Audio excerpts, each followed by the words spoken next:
The security guard's hand slammed against Lieutenant Commander Jessica Viper Kane's chest before she could take another step toward Hangar 7. One moment, she stood at the perimeter fence of Falcon Ridge Naval Air Station in her civilian clothes. Faded jeans, worn leather jacket, aviator sunglasses reflecting the California sun. The next, Staff Sergeant Rodriguez was shoving her backward with enough force to send her stumbling across the hot tarmac. "Ma'am, this is a restricted area," Rodriguez barked, his voice cutting through the roar of jet engines like a chainsaw through silk. "Authorized personnel only. You need to return to the visitor center immediately before we jump back in. Tell us where you're tuning in from, and if this story touches you, make sure you're subscribed, because tomorrow, I've saved something extra special for you." Kane steadied herself, dust from the airfield coating her boots. Around them, the controlled chaos of a military airbase continued, ground crews servicing F-18 Super Hornets, fuel trucks weaving between aircraft, the sharp crack of afterburners from jets launching on training missions. But here, in this pocket of tension between Hangar 7 and the security checkpoint, everything had gone dead quiet. Rodriguez was built like a linebacker, 6 feet 2 inches of muscle and authority packed into a crisp security uniform. His hand rested on his sidearm, not threatening, but present. A reminder of who had power here and who didn't. Behind him, 2 more security personnel had materialized, Corporal Martinez and Airman First Class Thompson, forming a human wall between Kane and the massive hangar that housed Squadron VFA 154, the Black Knights. "I understand your position, Sergeant," Kane said quietly, her voice carrying that particular kind of calm that came from years of landing on aircraft carriers in rough seas. "But I think there's been a misunderstanding." "No misunderstanding, ma'am." Rodriguez's eyes were flat, professional. The look of someone who'd spent 15 years dealing with civilians who thought military regulations didn't apply to them. "You're not on the access roster. You don't have a base ID. You showed up at the gate claiming you needed to speak with Commander Hayes about urgent operational matters. But you can't provide proper authorization." Kane could see the logic from his perspective. She looked like any other defense contractor's wife, or maybe a journalist trying to get close to sensitive aircraft. The kind of person who watched too many Tom Cruise movies and thought they understood how military aviation worked. Her civilian clothes had been carefully chosen to appear unremarkable, nothing that would suggest she belonged anywhere near classified aircraft. What Rodriguez couldn't know, what none of the security personnel standing between her and Hangar 7 could possibly understand, was that 18 months ago, Lieutenant Commander Jessica Kane had been the most decorated female naval aviator in the Pacific Fleet. That she'd flown 127 combat missions over Syria, Iraq, and Afghanistan. That her call sign, Viper, had been earned the hard way by putting an M120 AMRAAM missile through the cockpit of a hostile MiG-29 at 15,000 feet, while pulling 8 GS and bleeding from a shrapnel wound in her shoulder. But that was 18 months ago, before the incident over the Persian Gulf that had killed her wingman and best friend, Lieutenant Sarah Phoenix Morrison. Before the investigation that cleared her of wrongdoing but couldn't clear her conscience. Before the medical discharge that ended her career and left her with a diagnosis of PTSD and survivor's guilt. Now she was just another civilian, standing on the wrong side of a security checkpoint, trying to convince people who didn't know her that she had the right to be here. "Ma'am, I'm going to ask you one more time," Rodriguez continued, his patience clearly wearing thin. "Return to the visitor center and follow proper channels if you need to speak with someone on base. This conversation is over." Behind him, through the open doors of Hangar 7, Kane could see the sleek silhouettes of F-18 Super Hornets. Her old squadron, her old life. She'd spent 3 years in that hangar, briefing missions, debriefing kills, sharing coffee with pilots who trusted her with their lives at 30,000 feet. Now she couldn't get within 100 yards of it. The irony was bitter and sharp. She was here because of a phone call from Commander Hayes himself. Her old commanding officer calling her civilian cell phone at 0630 this morning with a voice full of desperation. "Viper, I need you back here. We have a situation with the new stealth targeting system. 3 pilots are dead, and I think someone's sabotaging our aircraft. You're the only one who understood that system well enough to spot what we're missing." But Hayes had been careful on the phone. No official orders, no paperwork trail. Just a former CO asking a former pilot to come take a look at something that was killing his people. The kind of request that couldn't go through normal channels because normal channels might be compromised. Which meant Kane had no authorization, no official standing, no way to prove she belonged here except for the knowledge in her head and the experience in her hands. Rodriguez stepped closer, and Kane could smell the coffee on his breath, see the wedding ring on his finger, the small scar above his left eyebrow that suggested he'd seen combat somewhere hot and sandy. He was doing his job, protecting sensitive assets from unauthorized access. She couldn't fault him for that. "Sergeant," she said, making one last attempt. "I need you to call Commander Hayes directly. Tell him Viper is here." Rodriguez's expression didn't change. "Ma'am, I don't know who Viper is, and I'm not calling anyone. You're going to walk back to the visitor center now, or I'm going to escort you there myself." That's when the sound of jet engines changed. The background roar that every military airfield carried like a heartbeat suddenly shifted, deepened, multiplied. Kane looked up, shielding her eyes against the California sun, and saw them coming. For F-18 Super Hornets in perfect diamond formation, approaching the airfield from the west. As they passed overhead at 800 feet, close enough that Kane could read the squadron markings on their wings, something impossible happened. The lead aircraft rocked its wings. Once, twice, the traditional aviator's salute. And then, cutting through the radio chatter and engine noise, came a voice over the base's emergency frequency. A voice broadcast on speakers throughout Falcon Ridge Naval Air Station. "Tower, this is Ghost Leader requesting immediate clearance for emergency landing. We have Viper 1 on the ground and need all security personnel to stand down. Repeat, Viper 1 is on the ground. All units acknowledge." The effect was immediate and electric. Rodriguez's hand fell away from his sidearm. Martinez took a step backward. Thompson's eyes went wide behind his security glasses. And from inside Hangar 7, Kane could hear the sound of boots hitting concrete as pilots came running toward the security checkpoint, their voices carrying across the tarmac like battle cries. "Viper! Viper 1 is back. Holy shit, that's really her. Commander Hayes, Viper's here." Rodriguez stared at Kane, his professional composure cracking like ice in spring. Because he was beginning to understand that the woman he'd just pushed away from Hangar 7 wasn't a lost civilian or an unauthorized visitor. She was Lieutenant Commander Jessica Viper Kane, the most lethal naval aviator the Pacific Fleet had ever produced. And somehow, impossibly, she was standing on his airfield without authorization because she didn't need authorization. She was coming home. The silence that followed lasted exactly 4 heartbeats. Kane counted them, the way she'd counted heartbeats during her first carrier landing, when time stretched like taffy and every second contained a lifetime of consequence. 1. Rodriguez's hand hovering over his radio. 2. Martinez stepping back another foot. 3. Thompson's mouth opening and closing like a fish pulled from deep water. 4. The sound of boots on concrete growing louder from Hangar 7. Then chaos erupted. Rodriguez's radio crackled to life with overlapping transmissions from across the base. "Security Team Alpha, what's your status at Hangar 7? Tower to all units. Confirm identity of Viper 1 immediately. Ghost Leader to ground control, requesting priority status for emergency consultation." But underneath the professional military chatter, Kane heard something else. Something that made her chest tighten with emotions she'd spent 18 months trying to bury. The voices of her old squadron mates, calling her name across the tarmac like she was a ghost who'd just materialized from thin air. "Jesus Christ, Viper. They told us you were dead. No way, no fucking way that's really her. Somebody get Hayes on the radio right now."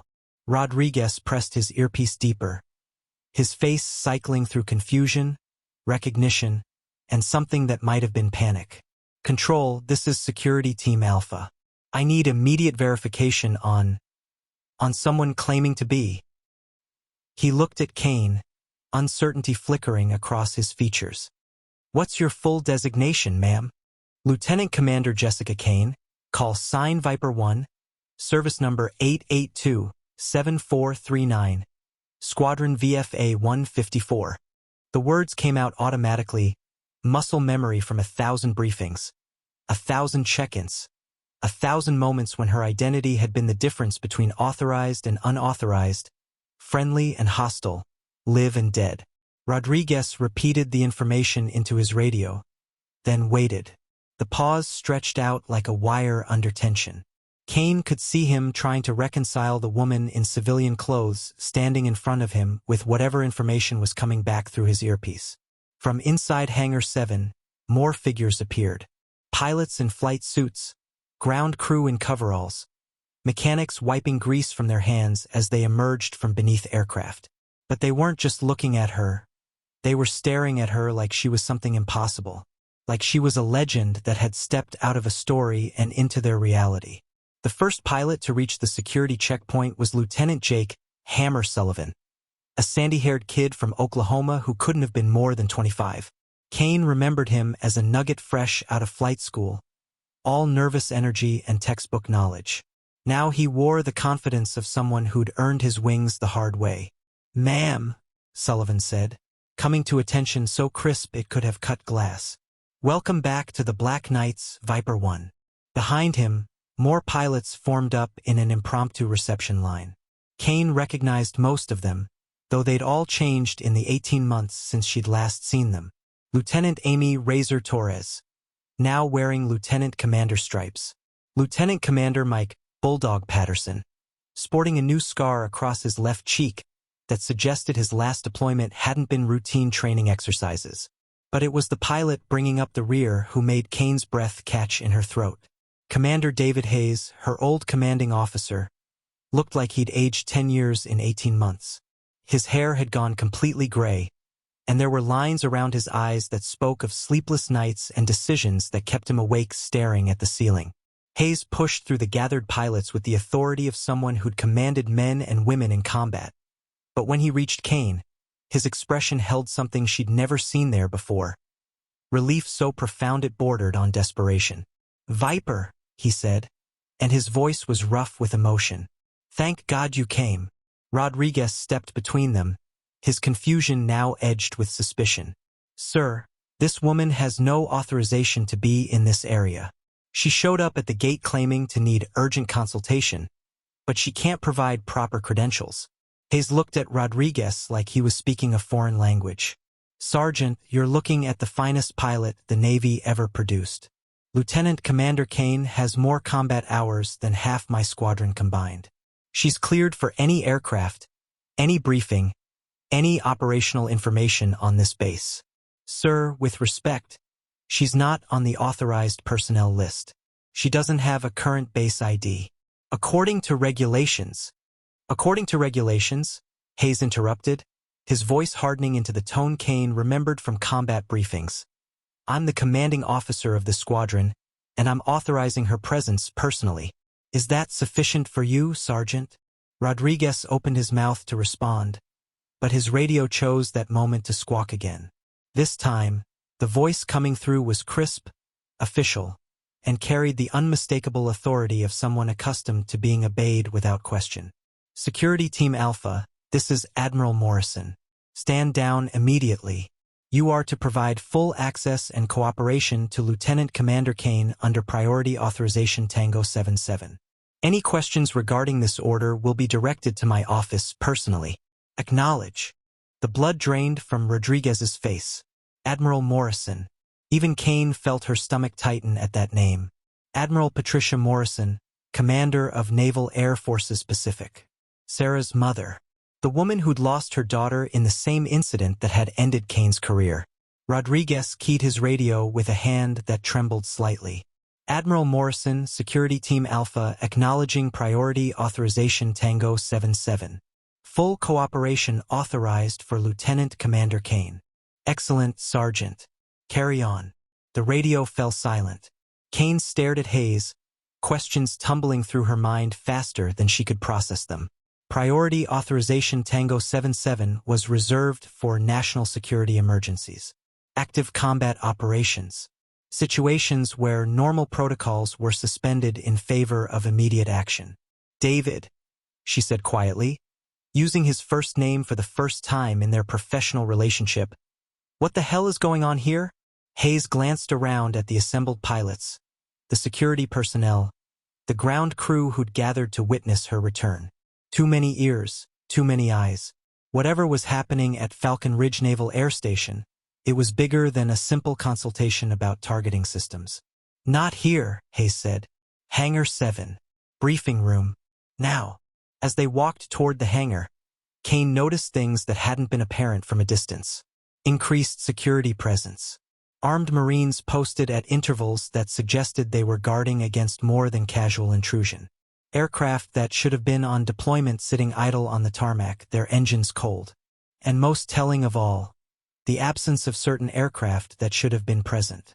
The hangar that once housed 24F divided by a -18S now showed empty spaces where jets should have been parked. 3 empty spaces, to be exact. Behind her, Kane heard Rodriguez speaking quietly into his radio. Control, Security Team Alpha. We have a situation here that's above my clearance level. I'm going to need a full briefing on priority authorization protocols. The response was immediate and chilling. Negative, Sergeant. That information is classified above your security clearance. Maintain your post and follow orders. Do not discuss this incident with anyone not directly involved. Kane felt the familiar chill of operational security settling around them like fog. Whatever had brought her back to Falcon Ridge, whatever had prompted Admiral Morrison to issue priority authorization, whatever was happening in those empty aircraft spaces, none of it was standard procedure. As they approached Hangar 7, Kane saw something that confirmed her growing suspicion that this wasn't just about consulting on targeting systems. Posted near the entrance, partially hidden behind maintenance equipment, were 2 vehicles that didn't belong on a routine naval air station. Black Chevrolet Suburbans with government plates and tinted windows. The kind of vehicles that transported people who didn't officially exist to places that weren't officially happening. Someone very powerful wanted her here. Someone with the authority to override base security, to invoke priority authorization codes, to bring a medically discharged pilot back into an active military environment. But why? And more importantly, what had they discovered that required her specific expertise? The answers waited inside Hangar 7, in a briefing room where her old life intersected with whatever new crisis threatened the Black Knights. Kane took a deep breath, tasting jet fuel and uncertainty in equal measure, and stepped through the hangar doors toward whatever truth had summoned her home. The briefing room inside Hangar 7 hadn't changed much in 18 months, but Kane felt like she was walking into a museum of her former life. The same scarred wooden table where she'd planned bombing runs over Kandahar. The same whiteboard still bearing faint traces of flight patterns from missions she'd flown before her world collapsed. The same coffee-stained maps of the Pacific Theater pinned to cork boards that had absorbed decades of tactical discussions. But as Hayes sealed the door behind them and activated the room's electronic countermeasures, a soft hum that indicated they were now in a classified environment, Kane realized this wasn't a nostalgic homecoming. This was a crisis briefing. Hayes gestured to a chair at the head of the table, the same seat she'd occupied during her tenure as Squadron Operations Officer. Sit down, Viper. We need to go back 10 weeks. Kane remained standing, her aviator instincts telling her that whatever Hayes was about to reveal would be easier to process if she could move, pace, think on her feet. 10 weeks ago, I was in therapy 3 times a week and couldn't sleep without medication. What changed? Everything. Hayes moved to a laptop computer connected to a large monitor on the wall. With a few keystrokes, the screen filled with aerial photographs of a stretch of desert that Kane didn't immediately recognize. October 15th. Naval Air Weapons Station, China Lake. You know the facility? Kane nodded. China Lake was where the Navy tested its most advanced weapon systems, a sprawling complex in the Mojave Desert where new missiles, guidance systems, and electronic warfare packages were put through their paces before being cleared for operational use. I've done test flights there. What about it? October 15th, 03:47 hours. Lieutenant Commander Jason Hawk Rodriguez, no relation to the security sergeant, was conducting a night test flight of the new ASQ-239 Barracuda targeting system. You know the Barracuda? Kane felt her chest tighten. She knew the Barracuda intimately. She'd been one of the primary test pilots during its development phase, before the incident that ended her career.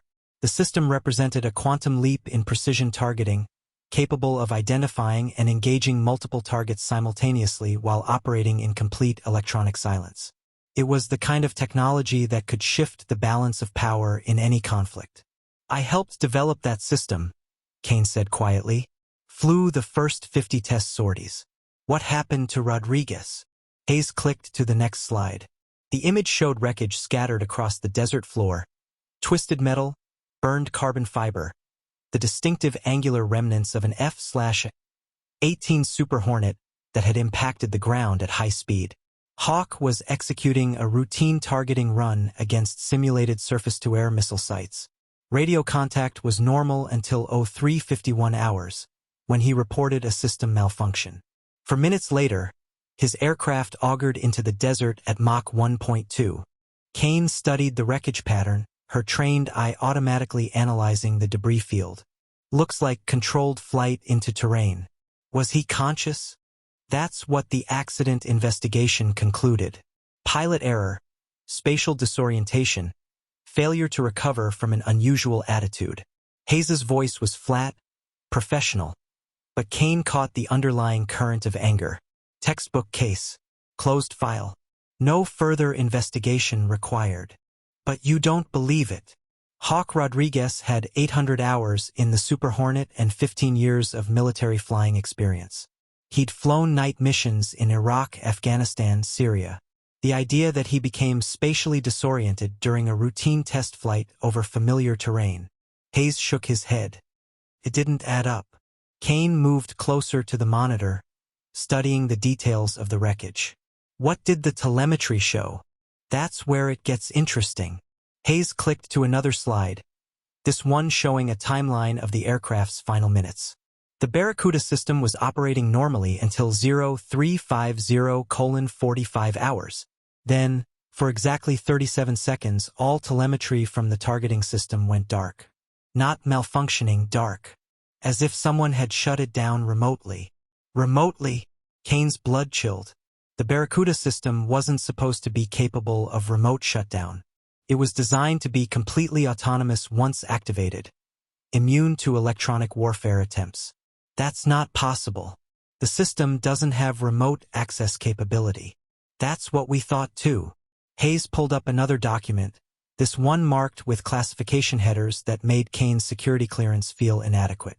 November 3rd, Lieutenant Amy Stiletto-Chun was conducting a live-fire test of the Barracuda system over the Pacific Test Range. Same scenario, routine flight, experienced pilot, perfect conditions. Kane didn't need to hear the rest. She went down. 0423 hours. Radio contact lost, telemetry dark for 42 seconds, then CFIT into the ocean. Body never recovered. Aircraft debris minimal. Hayes's voice was getting harder with each word. Same conclusion from the accident investigation. Pilot error. Case closed. 2 pilots. Same system. Same failure mode. Kane felt the familiar analytical calm of her operational mindset settling over her. The emotional distance that allowed her to process information without being overwhelmed by its implications. What about the third? Hayes hesitated, and Kane saw something flicker across his face. Pain, guilt, the look of a commanding officer who'd lost people under his command. December 8th. Lieutenant Commander Sarah Phoenix Morrison. The name hit Kane like a physical blow. Sarah Morrison, her wingman, her best friend. The woman who died in the incident that ended Kane's career. Sarah's alive. She's flying a desk at Naval Air Systems Command in Patuxent River. No Viper. Sarah's dead. Hayes's voice was gentle but implacable. Phoenix transferred back to operational status 6 months ago. Voluntary return to flight duty. She specifically requested assignment to the Barracuda test program. Kane sat down hard in the chair Hayes had offered earlier. Sarah Morrison had been the finest naval aviator she'd ever flown with, but after the Persian Gulf incident, after watching Kane's career disintegrate under the weight of an investigation that cleared her legally but destroyed her emotionally, Sarah had requested transfer to a non-flying assignment. The idea that she'd voluntarily return to the cockpit. Why? Kane asked. Sarah swore she was done with operational flying. Because she believed the same thing you're starting to believe right now.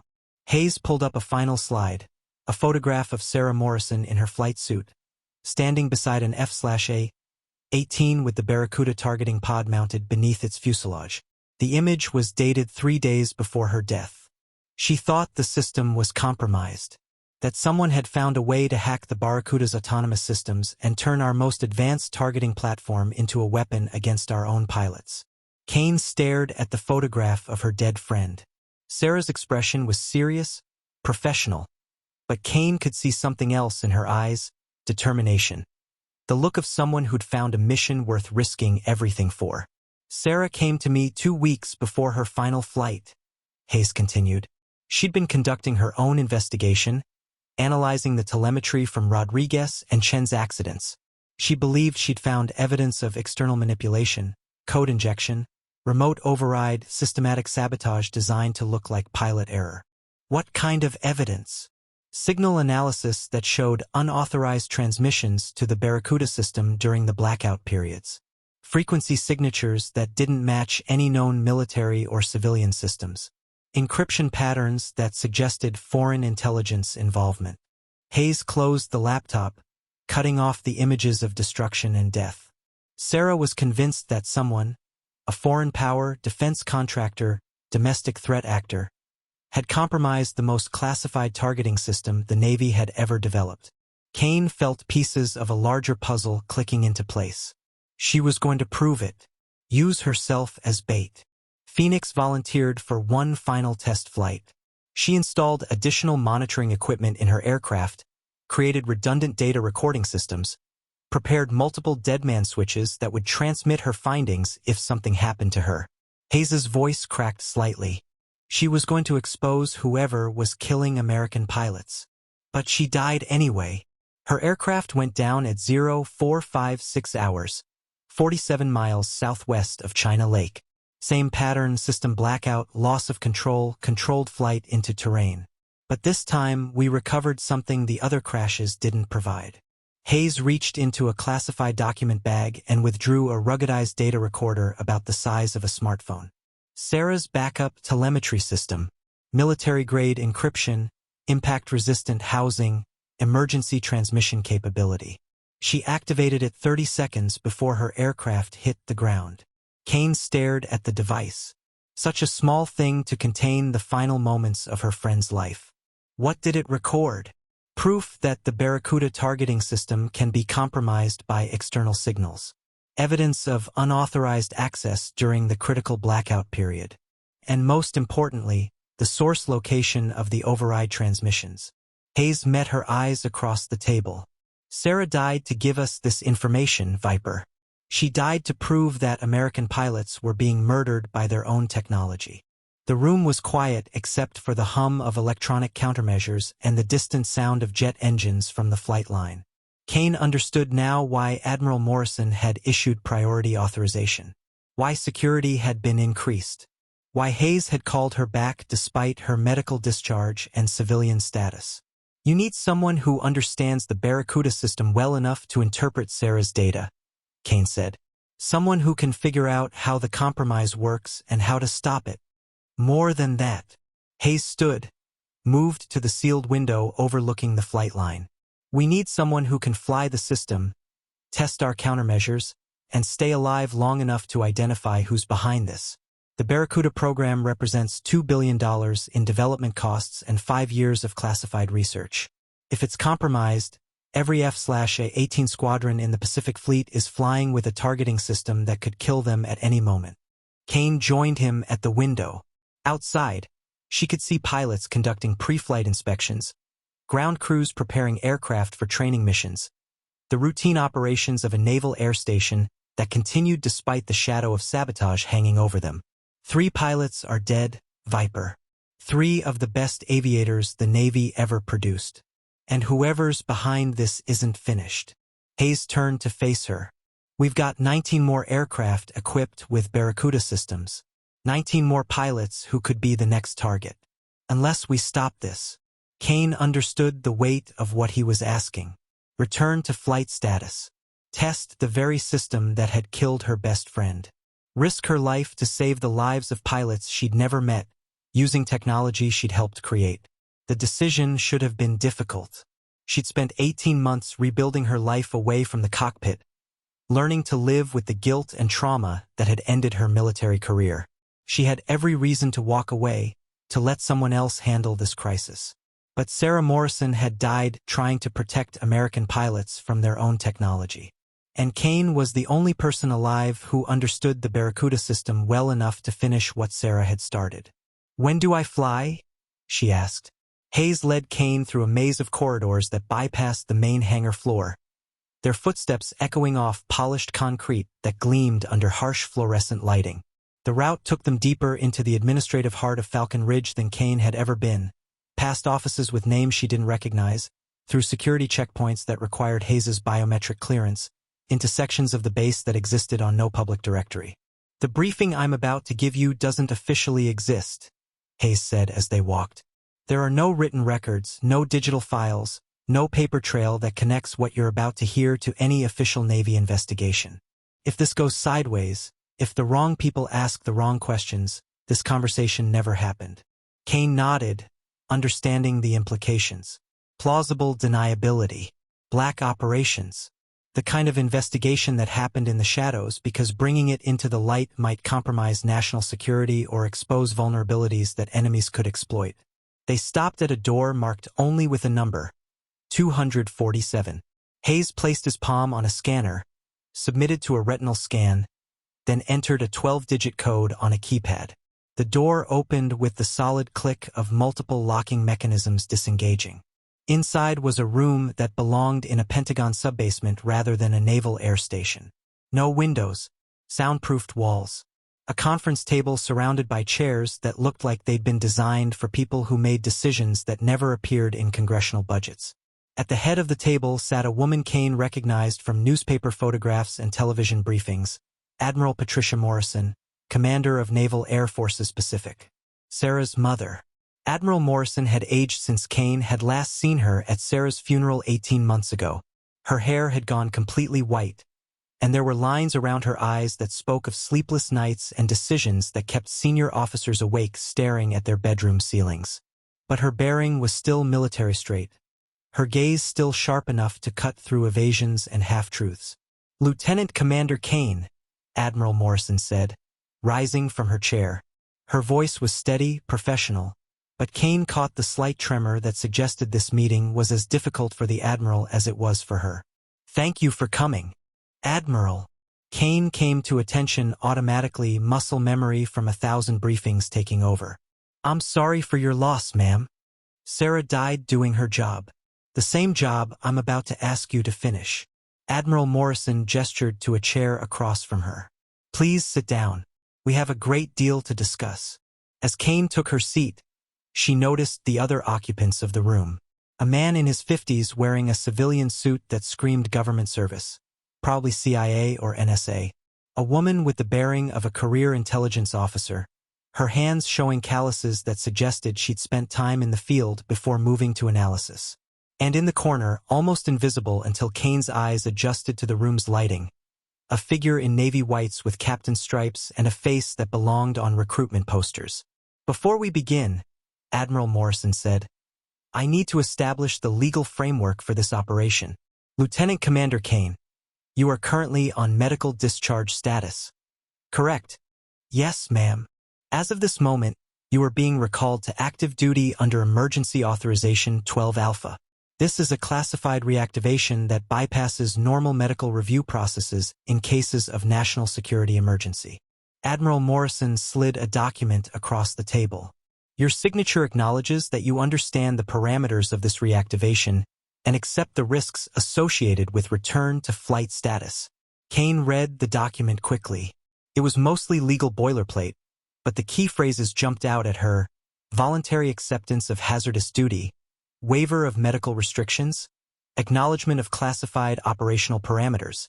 She was signing away her right to refuse dangerous assignments and accepting that she might die in service to her country. She signed without hesitation. Excellent. Admiral Morrison filed the document in a secure folder. Commander Hayes has briefed you on the deaths of our 3 test pilots. What he hasn't told you is the broader context of why those deaths represent a threat to national security. The man in the civilian suit leaned forward. I'm Deputy Director Marcus Webb, Defense Intelligence Agency. What I'm about to tell you is classified at the highest levels of government. The Barracuda targeting system isn't just a Navy project. It's a joint development program with the Air Force and Marine Corps. Every branch of the military has aircraft equipped with Barracuda systems. Kane felt her stomach drop. How many aircraft?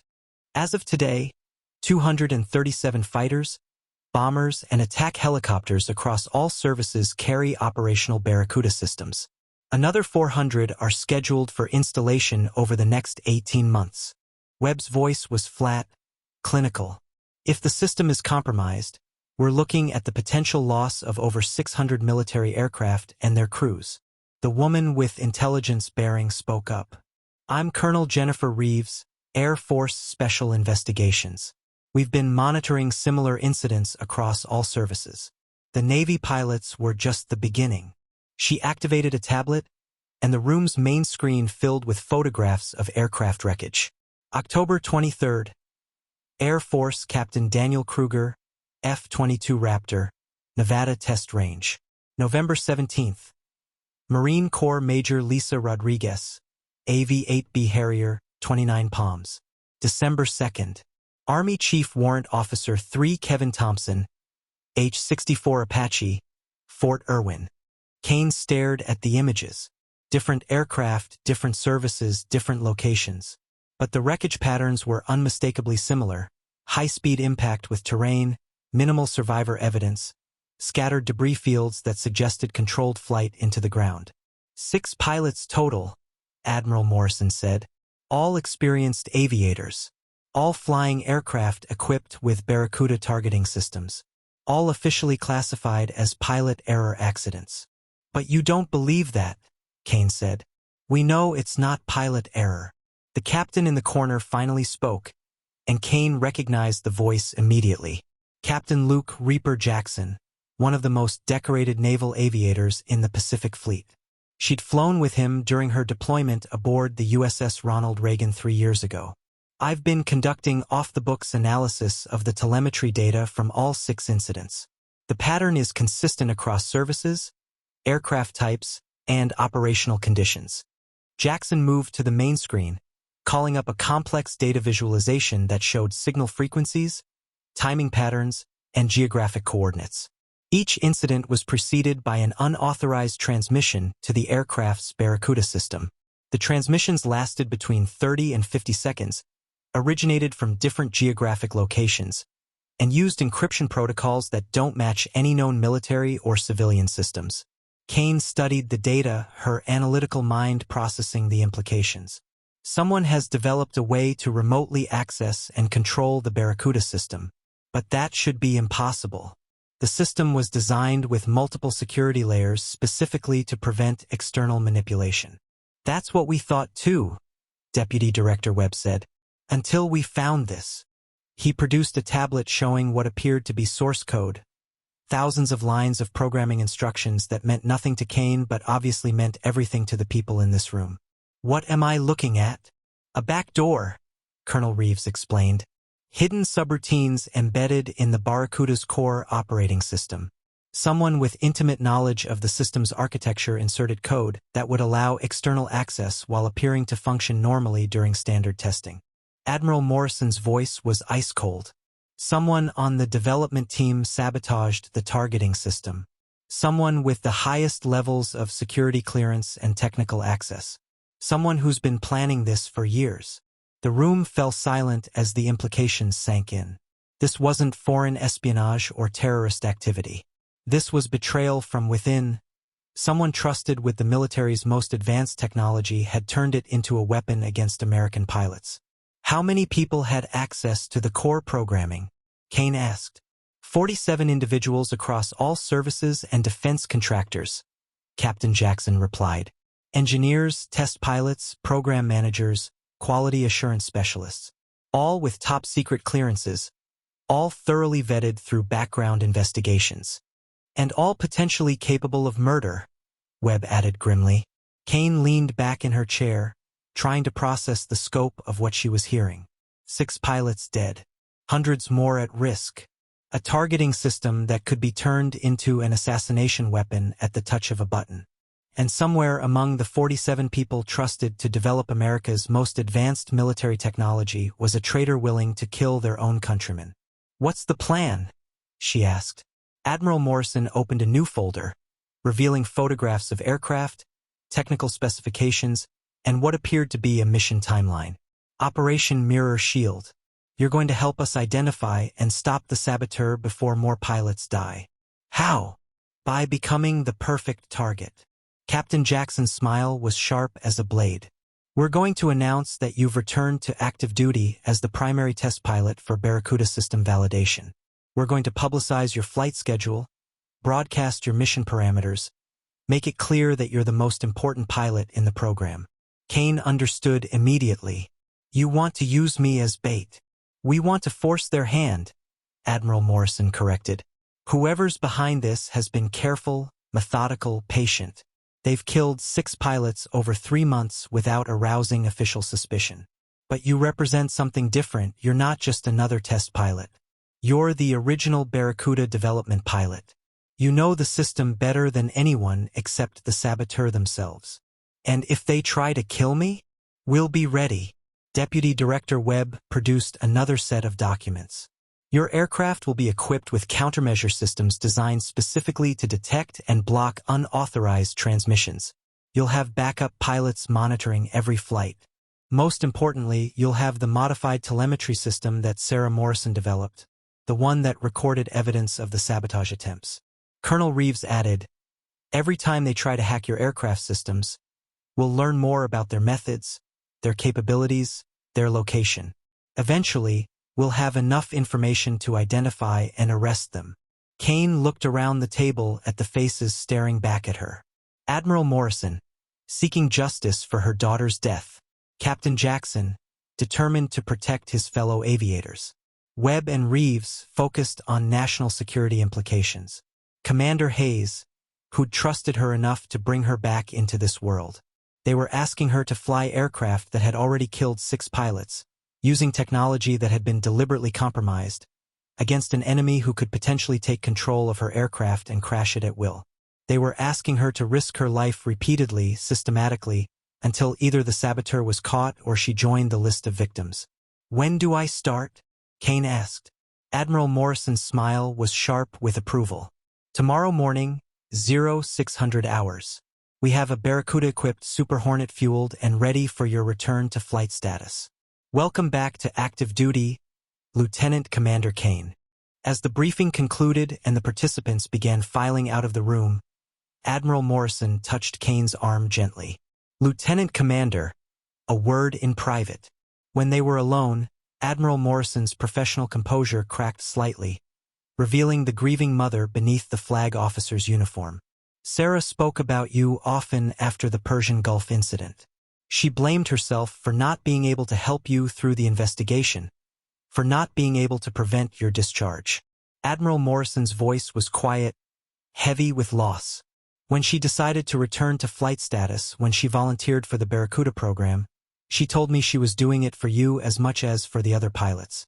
She wanted to prove that the technology you helped develop wasn't responsible for destroying careers and killing aviators. Kane felt tears threatening for the first time since entering the room. "Admiral, don't say you're sorry. Don't say you blame yourself. Just promise me that when you catch whoever killed my daughter, when you stop them from killing anyone else, you'll remember that Sarah died believing the technology could be saved, that the program could be redeemed." Kane nodded, not trusting her voice. "Good. Get some sleep, Lieutenant Commander. Tomorrow you start flying again." Kane stood in the pre-dawn darkness outside Hangar 7, breathing in the familiar cocktail of jet fuel, hydraulic fluid, and desert air that defined every military airfield she'd ever known. 0545 hours. 15 minutes until her first flight in 18 months. Around her, the controlled chaos of a naval air station coming to life played out in choreographed precision, ground crews conducting pre-flight inspections, fuel trucks positioning themselves beside aircraft, the distant whine of auxiliary power units spinning up to provide electrical power to sleeping jets. But this wasn't a routine training flight. This was her reintegration into a world she'd left behind, using an aircraft equipped with technology that had already killed 6 pilots, including her best friend. Nervous, Lieutenant Commander Torres appeared beside her, carrying 2 cups of coffee that steamed in the cool morning air. Amy Razor Torres had been a nugget when Kane left, fresh from flight school, eager to prove herself, full of the kind of confidence that only came from never having been shot at. Now she wore the bearing of someone who'd seen combat, earned her call sign the hard way, survived long enough to become a squadron operations officer. Terrified, Kane admitted, accepting the coffee gratefully. I haven't been in a cockpit since the medical board. Haven't pulled GS. Haven't operated combat systems. Haven't done anything more challenging than drive to therapy appointments. Muscle memory, Torres said. Like riding a bicycle. Except the bicycle costs $40 million and can break the sound barrier. Kane laughed despite her nerves. That's oddly comforting. They walked toward the aircraft that would be Kane's mount for Operation Mirror Shield. An F divided by a -18 F Super Hornet that bore the distinctive markings of the Black Knights, but had been modified extensively for her mission. The Barracuda targeting pod hung beneath the fuselage like a technological tumor, its sensor arrays and processing equipment representing the pinnacle of American military technology and the instrument of 6 aviators' deaths. Chief Petty Officer Maria Santos, Kane's old crew chief, emerged from beneath the aircraft carrying a checklist that looked like it had grown considerably since Kane's last deployment. Santos was one of those career enlisted personnel who'd forgotten more about aircraft maintenance than most officers ever learned. A master chief in everything but rank, held back only by her tendency to speak her mind to superior officers who said stupid things. "Good morning, ma'am," Santos said, coming to attention with military precision that couldn't quite hide her genuine pleasure at Kane's return. "Aircraft is configured and ready for flight. We've got some new toys installed that weren't in your original briefing." Kane followed Santos around the aircraft, noting modifications that transformed the Super Hornet from a standard fleet fighter into something approaching a flying laboratory. Additional antennas sprouted from the fuselage like electronic whiskers. A bulge near the aircraft's spine suggested sophisticated recording equipment. Most telling, small devices that looked suspiciously like jammers had been mounted at strategic points along the wings. "Countermeasures?" Kane asked. "The best the boys at China Lake could cook up on short notice," Santos confirmed. "Signal detection equipment, frequency jammers, automated recording systems that'll capture every electronic emission within 50 miles. If someone tries to hack into your Barracuda system, we'll know about it." Torres pulled out a tablet showing the morning's flight plan. "We're keeping it simple for your first sortie. Basic systems checkout, weapons employment simulation against ground targets at the Chocolate Mountain Range, then return to base. No air-to-air intercepts, no formation flying, nothing complicated." Kane studied the route. Falcon Ridge to the Chocolate Mountain Aerial Gunnery Range, a stretch of desert that had been absorbing practice bombs and missiles for decades.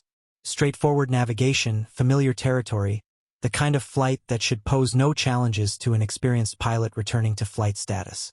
Which was exactly why it felt wrong. "This is too easy," Kane said. "If I were trying to kill a pilot, I wouldn't wait for a complex mission. I'd take the first opportunity when the aircraft was alone, away from the base, operating in predictable patterns." "That's the idea," Torres replied. "We want to give them a clear shot at you. But this time, we're ready for them." Lieutenant Jake Sullivan approached carrying Kane's survival equipment, helmet, survival vest, G-suit, all the gear that kept military aviators alive when everything went wrong at 30,000 feet. The equipment looked familiar but felt foreign in Kane's hands, like tools from a profession she'd abandoned. "Ma'am, quick brief on the survival gear modifications," Sullivan said, helping Kane into the G-suit that would prevent her from losing consciousness during high-G maneuvers. "Standard equipment, but we've added a few items that weren't in your old configuration." Kane noticed immediately that the survival vest was heavier than standard equipment. Sullivan showed her the additions: emergency locator beacon with extended range, satellite communication device with encryption capability, and something that looked like a small electronic device about the size of a smartphone. "What's this?" Kane asked, examining the unknown equipment. "Emergency data dump," Sullivan explained. "If your aircraft goes down, if the primary recording systems are destroyed, this device will automatically transmit everything it recorded to a secure satellite network. Even if we lose you, we'll still get the intelligence." The casual way Sullivan discussed her potential death was oddly reassuring. Military personnel dealt with mortality by acknowledging it professionally, planning for it systematically, and then proceeding with missions that might require the ultimate sacrifice. It was honest in a way that civilian life rarely allowed. Commander Hayes emerged from the squadron-ready room carrying a mission briefing folder and wearing an expression that suggested he'd spent the night reviewing every possible failure mode for Kane's return to flight status. "Final brief, Viper," Hayes said, leading her to a quiet corner of the hangar where their conversation wouldn't be overheard. "Weather is clear, range is cold, air traffic control has been notified of your special requirements. You'll be monitored continuously by 3 separate tracking systems, with emergency response teams positioned along your entire route." Kane nodded, but her attention was focused on something else. The subtle tension in Hayes' voice, the way his eyes kept scanning the hangar for threats that shouldn't exist on a secure military installation. "David, what aren't you telling me?" Hayes glanced around again, then moved closer. "We've identified 7 individuals with access to the Barracuda programming who are currently unaccounted for. 3 defense contractors who've taken extended leave from their positions, 2 Air Force officers who've transferred to classified assignments, and 2 Navy personnel whose current locations are listed as operational deployment. Meaning any of them could be on this base right now. Meaning the person trying to kill you might be watching us have this conversation." Hayes' voice was barely above a whisper. "Your pre-flight inspection, your taxi procedures, your takeoff timing, all of it could be monitored by someone with legitimate access to base operations." Kane felt the familiar chill of operational awareness settling over her, the heightened alertness that came from knowing that enemies might be anywhere, wearing friendly uniforms, speaking with familiar voices. "Then we'd better make this look convincing," Kane said, raising her voice back to normal conversation levels. "Standard pre-flight, standard procedures. Nothing that suggests we're expecting trouble." The walk-around inspection of her aircraft felt like a return to muscle memory that had been dormant for 18 months. Kane's hands moved automatically across control surfaces, checking for damage or interference. Her eyes scanned the engine intakes for foreign objects that could destroy a jet engine at full power. Her fingers traced hydraulic lines and electrical connections, looking for anything that shouldn't be there. But underneath the routine inspection, she was also looking for signs of sabotage. Devices that might have been added by someone with base access. Connections that had been altered. Any indication that her aircraft had been compromised before she even started the engines. Everything looked normal, which, given the sophistication of whoever was behind the Barracuda compromises, probably meant nothing. Preparing and narrating this story took us a lot of time, so if you are enjoying it, subscribe to our channel. It means a lot to us. Now back to the story. Chief Santos helped Kane into the cockpit, adjusting straps and connections with the practiced efficiency of someone who'd done this thousands of times. The cockpit wrapped around Kane like a familiar embrace. Switches and displays in exactly the positions her hands expected, instruments arranged in the patterns her eyes knew how to scan, controls responding to pressure with the precise feedback that allowed humans to control machines capable of supersonic flight. "Systems are green across the board," Santos reported through the intercom. "Engines, navigation, weapons, countermeasures, everything shows normal. Barracuda targeting system is online and responding normally to test inputs." Kane ran through the startup checklist, each item triggering memories of previous flights, previous missions, previous moments when she trusted her life to the marriage of human skill and technological capability. The engines spun up with their characteristic whine, settling into the steady roar that meant 40,000 pounds of thrust were available at her command. "Falcon Ridge Tower," Ghost 1 requesting taxi clearance for departure. Kane transmitted, using the call sign assigned for her mission. Ghost 1, Falcon Ridge Tower. Taxi to runway 08 via taxiway Alpha. Wind 070 at 8 knots. Altimeter 2997. Contact departure when airborne. Kane released the brakes and felt the Super Hornet begin to move. 30 tons of aircraft rolling across concrete, responding to her inputs with the precision of a Formula One race car and the power of a rocket ship. The familiar rhythm of military aviation settled around her. Radio calls, instrument scans, procedural checkpoints that ensured safety in an inherently dangerous environment. But as she approached the runway for takeoff, Kane noticed something that made her blood run cold. A figure in a maintenance uniform standing near the runway threshold, holding what appeared to be a standard radio but pointing it directly at her aircraft as she passed. Too far away to identify, positioned where they had clear line of sight to her aircraft, holding equipment that could easily conceal more sophisticated transmission capabilities. Kane keyed her radio. Tower, Ghost 1.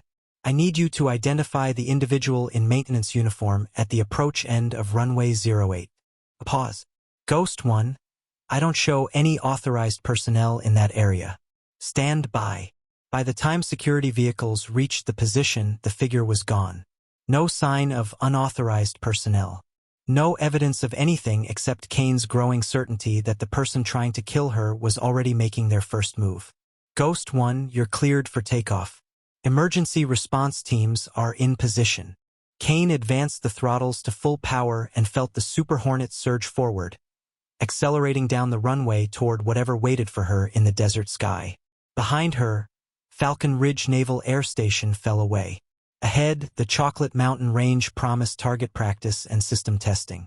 And somewhere between takeoff and landing, someone would try to turn her own aircraft into her executioner. The hunt was beginning. If you or someone you know is having a difficult time, free support is available.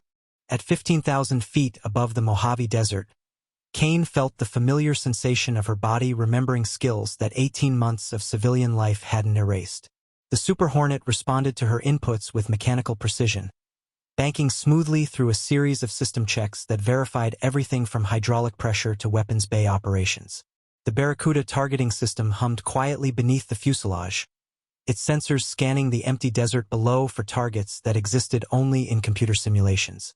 The morning sun painted the landscape in shades of gold and brown, casting shadows from ancient mountains across valleys that hadn't seen rainfall in months. From this altitude, the desert looked peaceful, almost serene, a deception that Kane knew well from years of flying combat missions. Beautiful terrain could hide surface-to-air missiles, enemy aircraft, or any number of threats that wanted to kill you. Today, the threat was riding with her. Ghost 1, Chocolate Mountain Control, you're cleared into restricted airspace. Target Complex Alpha is active for simulated weapons employment. Begin your attack run when ready. Kane acknowledged the transmission and banked toward the target area, where orange and white panels arranged in geometric patterns simulated enemy installations. The Barracuda system automatically acquired the targets, its synthetic aperture radar painting detailed images on her cockpit displays while infrared sensors identified heat signatures and laser rangefinders calculated precise distances.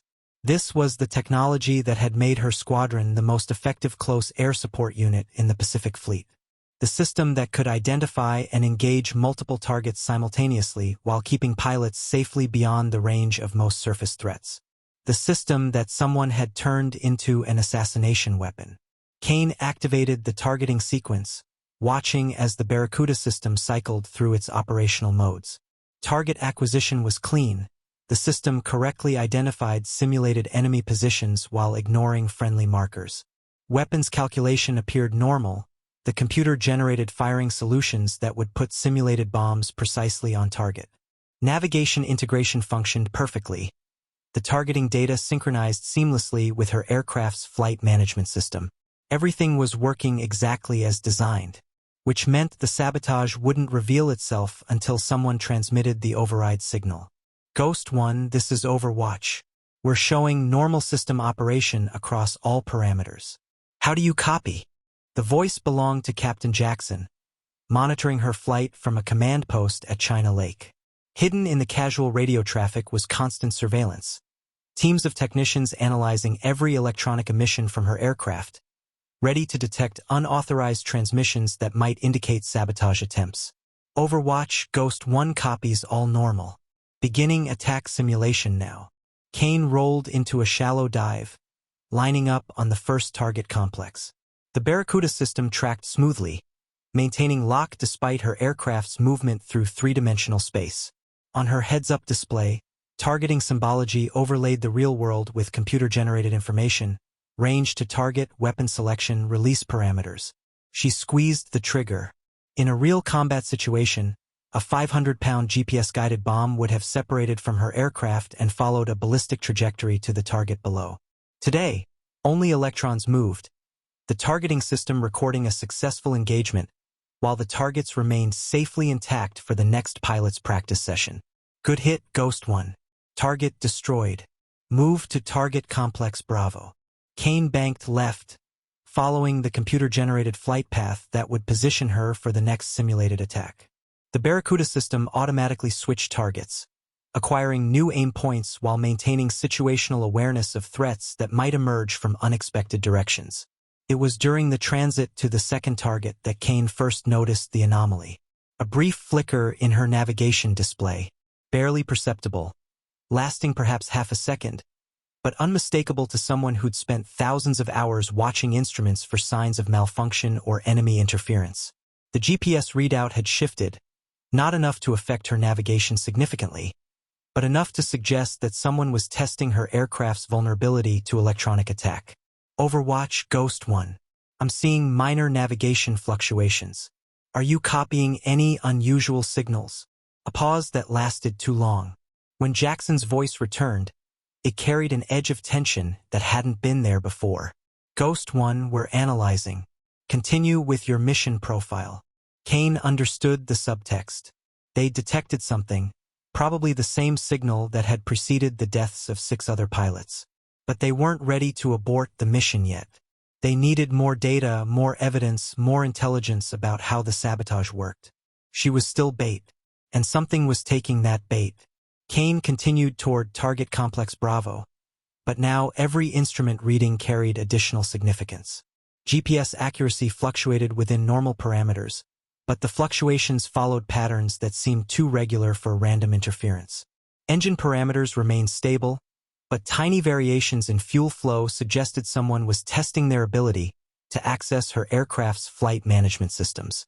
Most concerning, the Barracuda targeting system began displaying intermittent error messages, brief notifications that vanished before she could read them completely, system warnings that appeared and disappeared in milliseconds, status indications that flickered between normal and undefined states.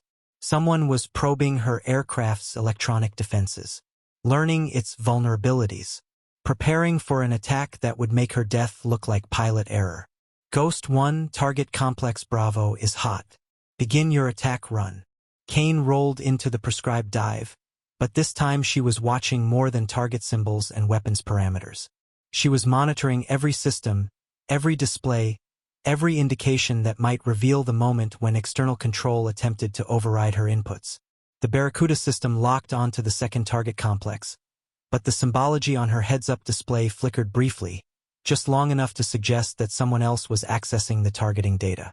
Kane completed the simulated bomb run, but as she pulled out of the dive, her flight controls felt different. Not unresponsive, not malfunctioning, just slightly less precise than they'd been moments before. Good hit, Ghost 1. Target destroyed. Move to Target Complex Charlie for final engagement. Target Complex Charlie was positioned in a valley between 2 ridgelines, approached through a narrow corridor that required precise navigation to avoid simulated threats on either side. It was the kind of target that demanded absolute trust in navigation systems, weapons computers, and flight controls. It was also the perfect place to kill someone by taking control of their aircraft.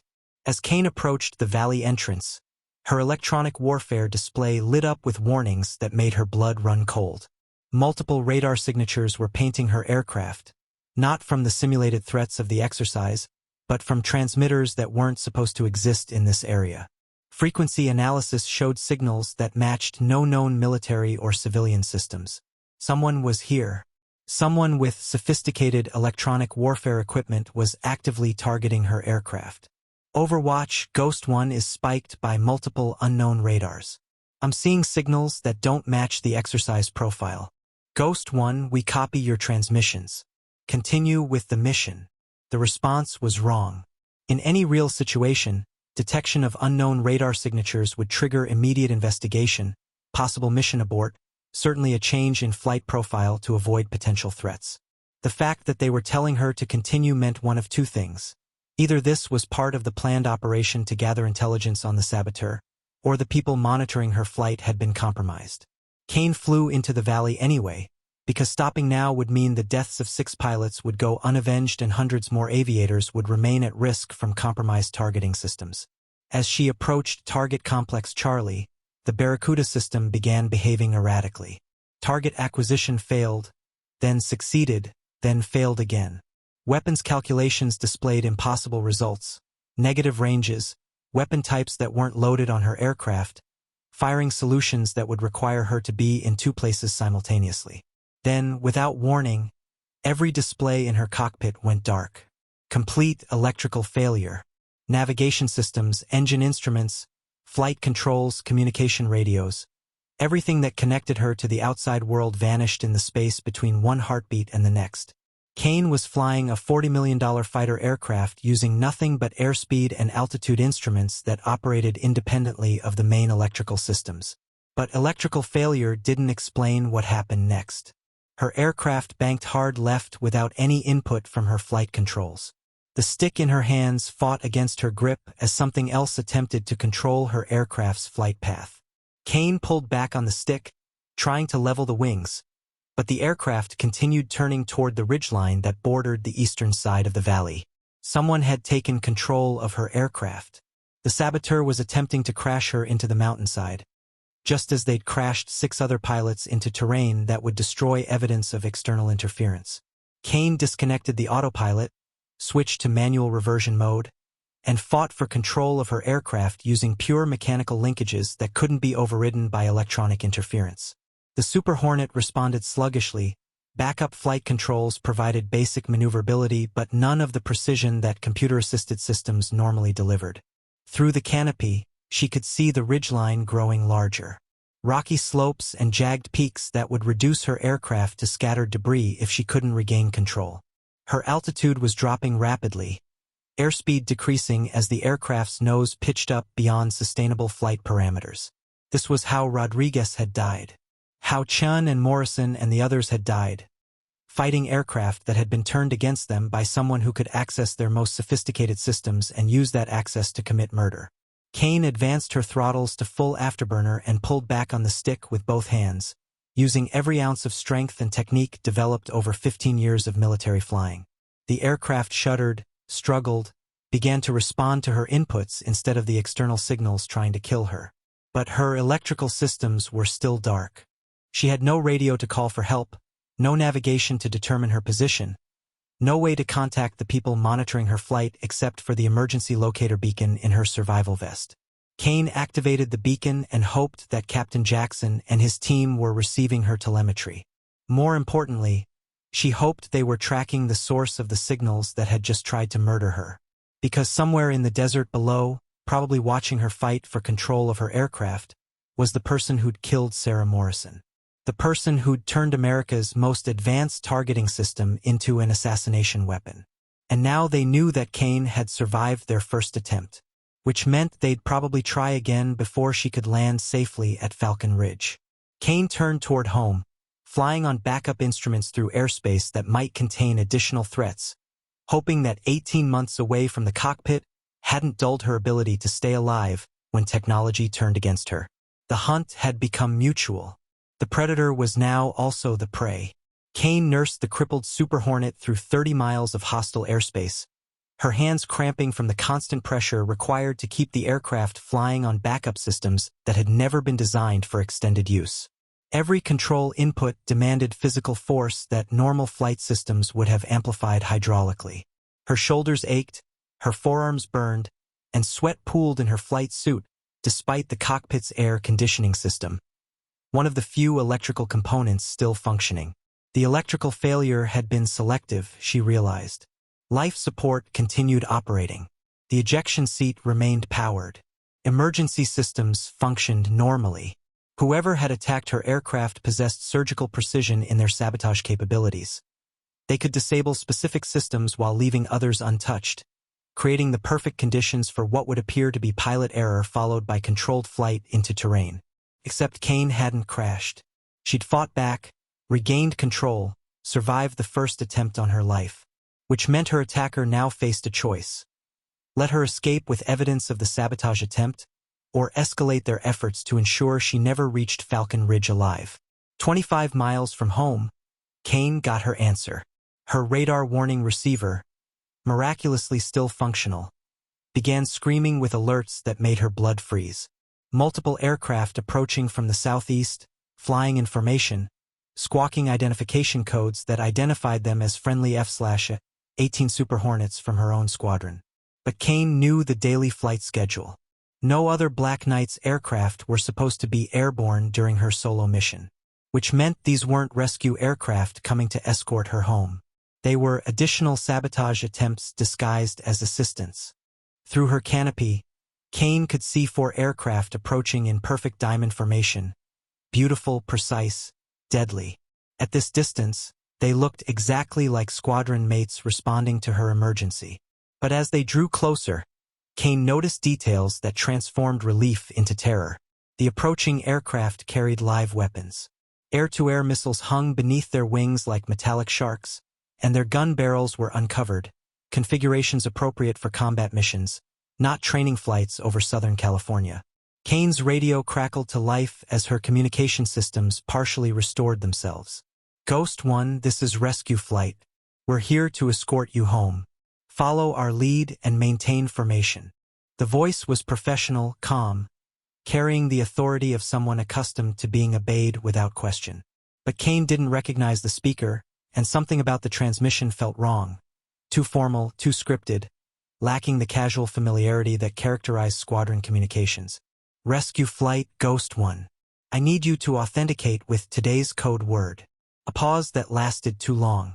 Ghost 1, we don't have time for authentication procedures. Your aircraft is damaged and you need immediate assistance. Form up on our wing and we'll guide you to the nearest suitable airfield. Kane's training kicked in, the paranoia that kept military aviators alive in environments where enemies might wear friendly uniforms and speak familiar languages. If these were legitimate rescue aircraft, they would know the daily authentication codes. They would be communicating on encrypted frequencies. Most importantly, they would be directing her to Falcon Ridge, not the nearest suitable airfield. Negative, rescue flight. I'm returning to Falcon Ridge under my own power. Break off and maintain separation. The response came immediately, and this time the voice carried an edge of menace that no legitimate military pilot would use with a fellow aviator in distress. Ghost 1, that's not a request. Form up on our wing immediately or we'll assume you've been compromised by enemy action. Kane understood the threat. They were claiming authority to shoot her down if she didn't comply, using military protocols designed to prevent hijacked aircraft from being used as weapons against civilian targets. It was brilliant, diabolical, and probably legal under the rules of engagement. It was also a lie. Kane banked hard right, using terrain masking to put a ridgeline between herself and the approaching aircraft. Her damaged flight controls made the maneuver clumsy, inefficient, but effective enough to break visual contact with the pursuing formation. Her radar warning receiver lit up again, this time with the distinctive tone that indicated missile lock-on. The pursuing aircraft were actively targeting her with air-to-air weapons, preparing to shoot down a disabled friendly aircraft under the guise of preventing enemy exploitation. Kane dove toward the deck, using the desert floor to mask her heat signature and complicate missile guidance. At 200 feet above the ground, flying at 400 knots through valleys and canyons that provided concealment from radar and visual detection, she began the most dangerous game of hide-and-seek she'd ever played. Behind her, the pursuing aircraft split into pairs, using standard tactical formations to flush her out of cover. They had superior numbers, undamaged aircraft, and the initiative of attackers choosing when and where to engage. Kane had desperation, intimate knowledge of the local terrain, and the motivation of someone fighting for her life. Her emergency locator beacon continued transmitting, sending her position and status to monitoring stations at China Lake and Falcon Ridge. But help was at least 10 minutes away, response times that assumed friendly aircraft could launch immediately, navigate to her position, and engage hostile forces without lengthy identification procedures. Kane didn't have 10 minutes. She had perhaps 5 minutes before the pursuing aircraft methodically searched every canyon and valley where she might hide, found her damaged Super Hornet, and ended Operation Mirror Shield with a perfectly legal shootdown of a compromised friendly aircraft. She needed to reach Falcon Ridge's air defenses, needed to get close enough to the base that shooting her down would require authorization from multiple levels of command. But 15 miles of open desert separated her current position from the outer boundary of Falcon Ridge's protected airspace, distance that would require her to abandon terrain masking and expose herself to missile attack. Kane made her choice. She pulled up out of the canyon where she'd been hiding, climbed to 5,000 feet, and pointed her aircraft directly at Falcon Ridge Naval Air Station. Maximum power, minimum time to sanctuary, accepting the risk of missile engagement in exchange for the chance of survival. The pursuing aircraft reacted immediately. Kane's radar warning receiver detected multiple missile launches, heat-seeking AIM-9 sidewinders that would home on her jet exhaust, and radar-guided AIM-120 AMRAAMs that would track her aircraft regardless of evasive maneuvers. Kane began defensive maneuvering that pushed her damaged aircraft beyond safe operational limits. Hard turns that stressed airframe components weakened by system failures. Rapid altitude changes that demanded precision from flight controls operating in backup mode. Chaff and flare dispensers that might confuse incoming missiles if her electronic countermeasures were still functional. The first sidewinder missed, its seeker head confused by flares and the heat signature of the desert floor. But the second missile tracked true, following Kane through a climbing turn that brought her uncomfortably close to her aircraft's structural limits. Kane waited until the last possible moment, then chopped power and deployed her speed brakes, creating a rapid deceleration that caused the missile to overshoot her aircraft and detonate harmlessly ahead of her position. The maneuver cost her airspeed and altitude, resources she couldn't afford to waste, but kept her alive for another 30 seconds. The radar-guided missiles were harder to defeat. They didn't rely on heat signatures or visual tracking, instead following returns from her aircraft's metal surfaces. Kane dove back toward the desert floor, using terrain features to break radar lock, but the missiles adjusted their flight paths to maintain pursuit. 8 miles from Falcon Ridge, Kane's luck ran out. One of the AMRAAMs detonated close enough to her aircraft to pepper her right wing with shrapnel that severed hydraulic lines and punctured fuel tanks.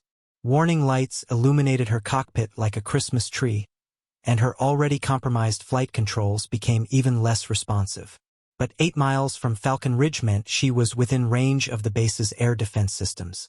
Surface-to-air missiles that could engage the aircraft pursuing her, if the base commander was willing to authorize defensive action against aircraft squawking friendly identification codes. Kane activated her emergency radio frequency and broadcast in the clear, abandoning communication security in favor of speed and clarity. Mayday, mayday, mayday. Ghost 1 declaring emergency. I am being engaged by hostile aircraft posing as friendly forces. Request immediate air defense support. These are not legitimate rescue aircraft. Repeat. I am under attack by aircraft using false identification. The response came immediately from Falcon Ridge's control tower, and Kane recognized the voice of Admiral Morrison herself. Ghost 1 Falcon Ridge. Authentication confirmed. You are cleared into emergency protected airspace. Any aircraft engaging you beyond this point will be considered hostile and engaged accordingly. Kane crossed into Falcon Ridge's defensive perimeter just as her pursuers launched a final salvo of missiles. But now the engagement parameters had changed. Patriot surface-to-air missile batteries around the base acquired the pursuing aircraft as hostile targets, and F divided by a -18s from the base's quick reaction alert force launched to intercept what their targeting systems identified as enemy aircraft attacking a damaged friendly fighter. The aircraft that had been hunting Kane suddenly found themselves outnumbered and outgunned. They broke off their attack, disappeared into the desert sky as quickly as they'd appeared, leaving Kane alone with her damaged aircraft and growing certainty about the scope of the conspiracy she'd uncovered. Whoever was behind the Barracuda sabotage had access to military aircraft, live weapons, pilots willing to commit murder, and the operational sophistication to coordinate complex attacks while maintaining plausible deniability. This wasn't a lone saboteur or small group of traitors. This was an organization with resources that rivaled legitimate military units. Kane lined up for emergency landing at Falcon Ridge, her aircraft trailing fuel and hydraulic fluid, her hands shaking with exhaustion and adrenaline. But she was alive, and she had evidence of the sabotage attempt that would shatter any official claims of pilot error or equipment malfunction. The hunt was intensifying, and Kane was no longer just bait. She was becoming the hunter. Kane's Super Hornet hit the runway at Falcon Ridge with the controlled violence of an aircraft that had exhausted its margin for error. Emergency vehicles raced alongside her landing roll, fire trucks spraying foam, medical teams preparing for casualties, crash recovery crews ready to extract a pilot from wreckage that might explode at any moment. But Kane managed to bring 30 tons of damaged fighter aircraft to a safe stop, shutting down engines that had been pushed beyond their design limits and stepping onto the tarmac with legs that trembled from 90 minutes of combat flying. Admiral Morrison was waiting for her beside the aircraft, flanked by Captain Jackson and a collection of personnel whose grim expressions suggested they'd been monitoring every moment of her flight. The Admiral's face was pale, her uniform crisp despite the early morning chaos, her bearing that of a senior officer who just watched one of her pilots barely survive an assassination attempt. "Lieutenant Commander, are you injured?" Morrison's voice carried the authority of command and the concern of someone who'd already lost too many aviators. "No, ma'am. Aircraft sustained damage from missile detonation, but I'm operational." Kane pulled off her helmet, feeling desert air against sweat-soaked hair.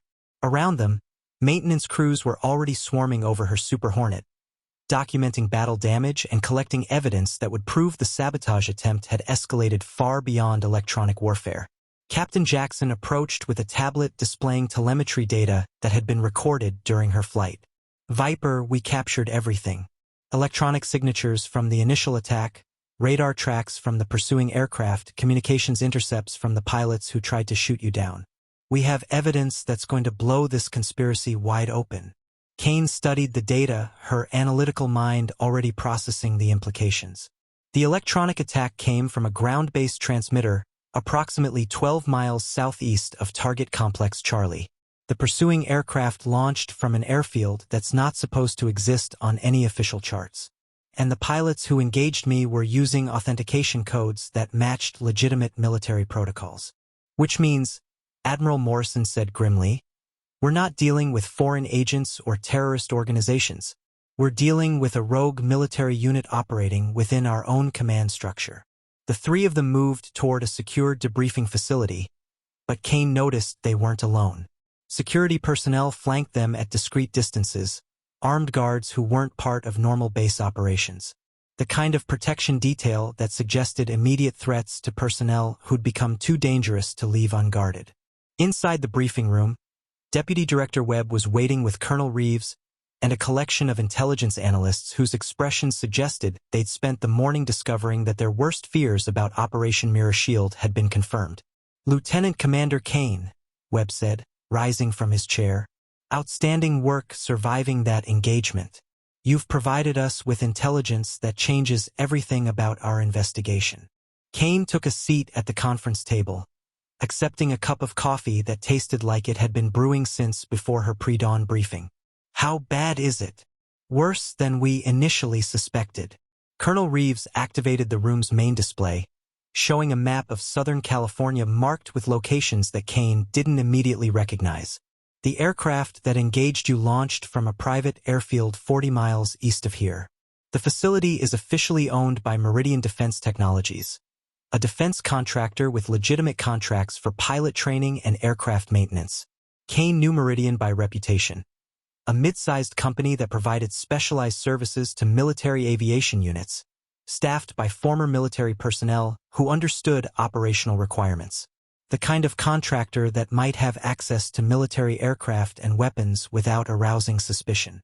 But Meridian isn't supposed to have combat-capable aircraft. Webb continued.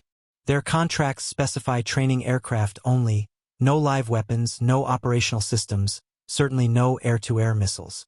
Yet our satellite imagery shows at least 8 F-18 variants on their ramp, all configured for combat missions.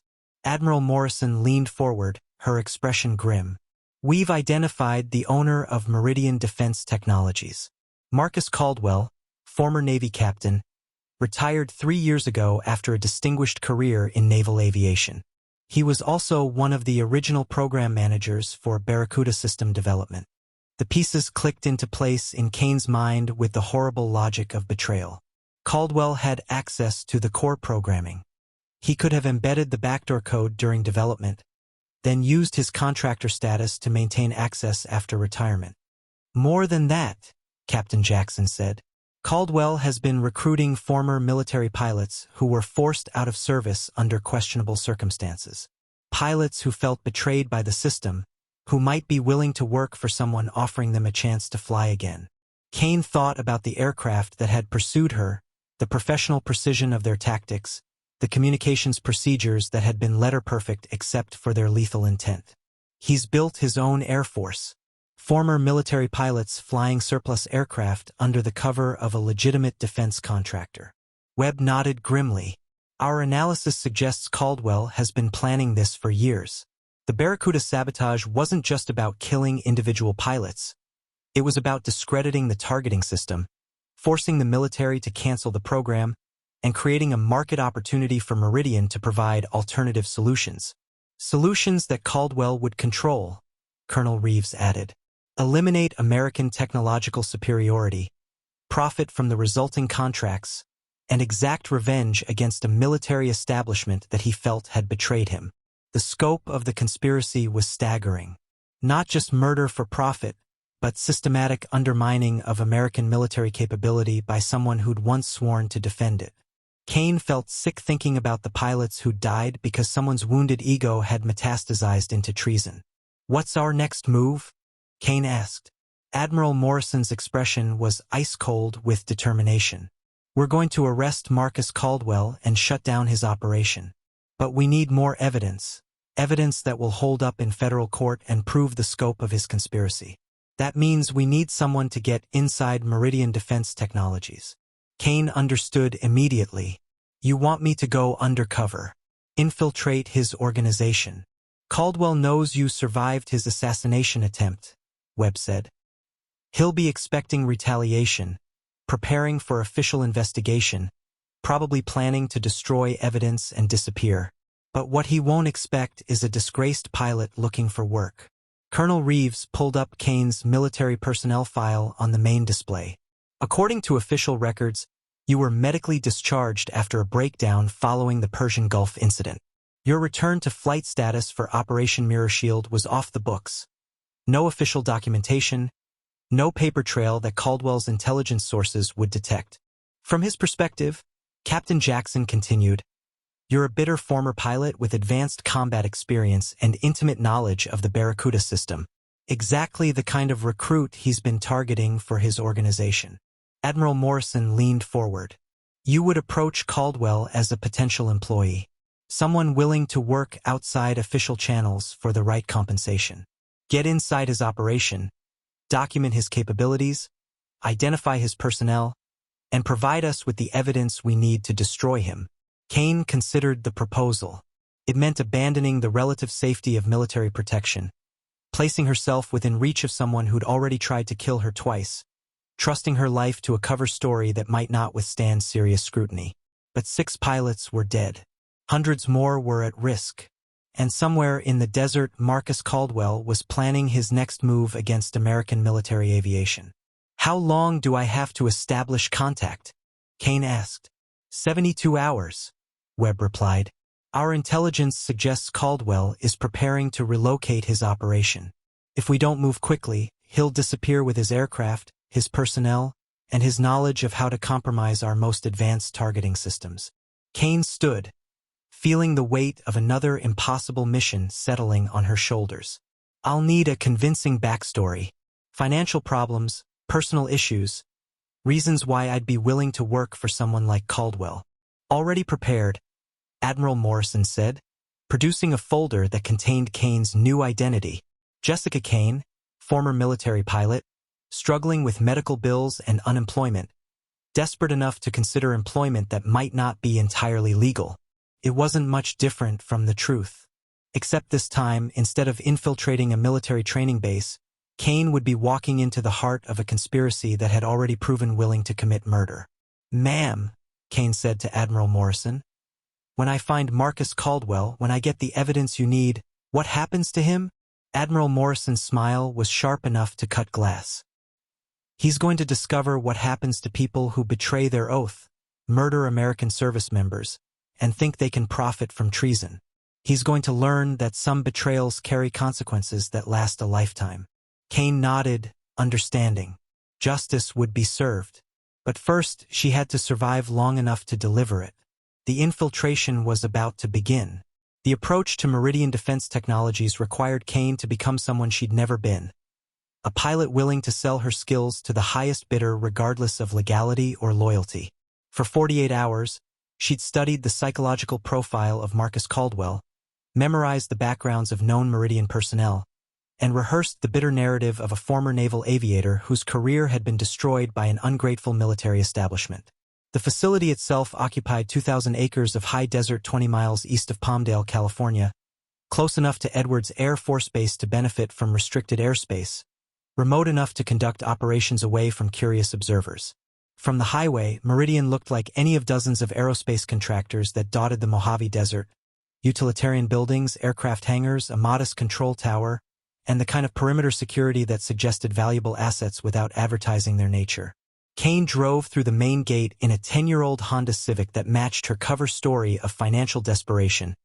Her military bearing deliberately softened into the posture of someone who'd been beaten down by circumstances beyond her control. The security guard who checked her identification was polite, professional, and carried himself with the bearing of someone who'd spent significant time in uniform.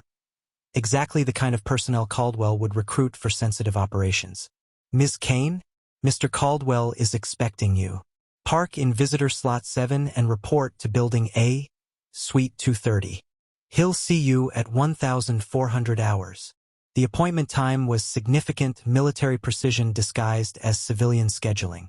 Kane parked and walked toward Building A, noting details that confirmed her intelligence assessments. The aircraft visible through hangar doors were indeed surplus F-18 variants, but their configurations suggested capabilities far beyond basic pilot training. External fuel tanks for extended range operations. Hardpoints configured for live weapons. Avionics modifications that wouldn't be necessary for routine instruction. This wasn't a training facility. It was a private Air Force masquerading as a defense contractor. Building A's reception area looked like any corporate office. Comfortable seating, aviation artwork, trade magazines arranged on coffee tables. But the receptionist was a former Air Force Master Sergeant whose alert posture suggested she was armed, and the employees' only areas were secured with biometric access controls that belonged in classified facilities. "Ms. Kane, Mr. Caldwell will see you now." Kane followed the receptionist down a corridor lined with photographs that told the story of Meridian's corporate evolution. Early images showed Caldwell in Navy dress whites, accepting awards and shaking hands with flag officers. Later photographs depicted civilian aircraft operations, training scenarios, the gradual transformation from military service to private enterprise. But it was the most recent photographs that made Kane's blood run cold. Marcus Caldwell standing beside aircraft that she recognized from intelligence briefings. The same F divided by a -18S that had tried to kill her 3 days ago. The images were undated, but Kane could see live missiles mounted beneath the wings, external fuel tanks configured for long-range operations, and pilots whose faces were carefully positioned to avoid clear identification. The evidence was right there on the wall. Caldwell wasn't even bothering to hide his true capabilities from potential employees. "Ms. Kane." The voice came from behind a desk that dominated the corner office like a command center. Marcus Caldwell stood as she entered, 6 feet tall, gray-haired, wearing a civilian suit that couldn't quite disguise his military bearing. His face was weathered by years of flying, his eyes sharp with intelligence that had turned toward purposes his oath of service had never intended. Mr. Caldwell, thank you for agreeing to meet with me. Please sit down. Coffee? Caldwell gestured to a chair positioned so that afternoon sunlight would be in Kane's eyes while leaving his own face in shadow, an interrogation technique disguised as courtesy. Kane accepted the offered coffee and settled into her role as desperate former pilot seeking employment that might not be entirely legal. I appreciate the opportunity. Work has been difficult since my discharge. Caldwell studied her with the intensity of someone who'd learned to evaluate personnel under pressure. I've reviewed your service record. Impressive combat experience, excellent ratings in all categories, exemplary performance until the Persian Gulf incident. Tell me about that. The Persian Gulf incident. Kane let genuine emotion color her voice. Grief for Sarah Morrison, anger at circumstances beyond her control, the bitterness that came from watching a career disintegrate despite being legally cleared of wrongdoing. Equipment malfunctioned during a close air support mission. My wingman died when her targeting system malfunctioned and put ordnance on friendly positions. The investigation cleared me of responsibility, but Kane let her voice trail off, suggesting trauma and guilt that had made continued service impossible. But the Navy wasn't interested in keeping a pilot associated with friendly fire casualties, even when those casualties weren't your fault. Caldwell's voice carried understanding that seemed genuine, the empathy of someone who'd also felt betrayed by institutional priorities that valued public relations over individual service. Something like that. Medical discharge for PTSD, disability compensation that barely covers rent, job prospects limited to flight instruction at civilian airports. Kane allowed frustration to creep into her voice. 15 years of military service, and I'm qualified to teach weekend pilots how to land Cessnas. Caldwell leaned forward, his expression shifting into recruitment mode. What if I told you there were opportunities for someone with your skills? Positions that would allow you to fly high-performance aircraft, utilize your combat experience, and earn compensation commensurate with your abilities. I'd ask what kind of opportunities.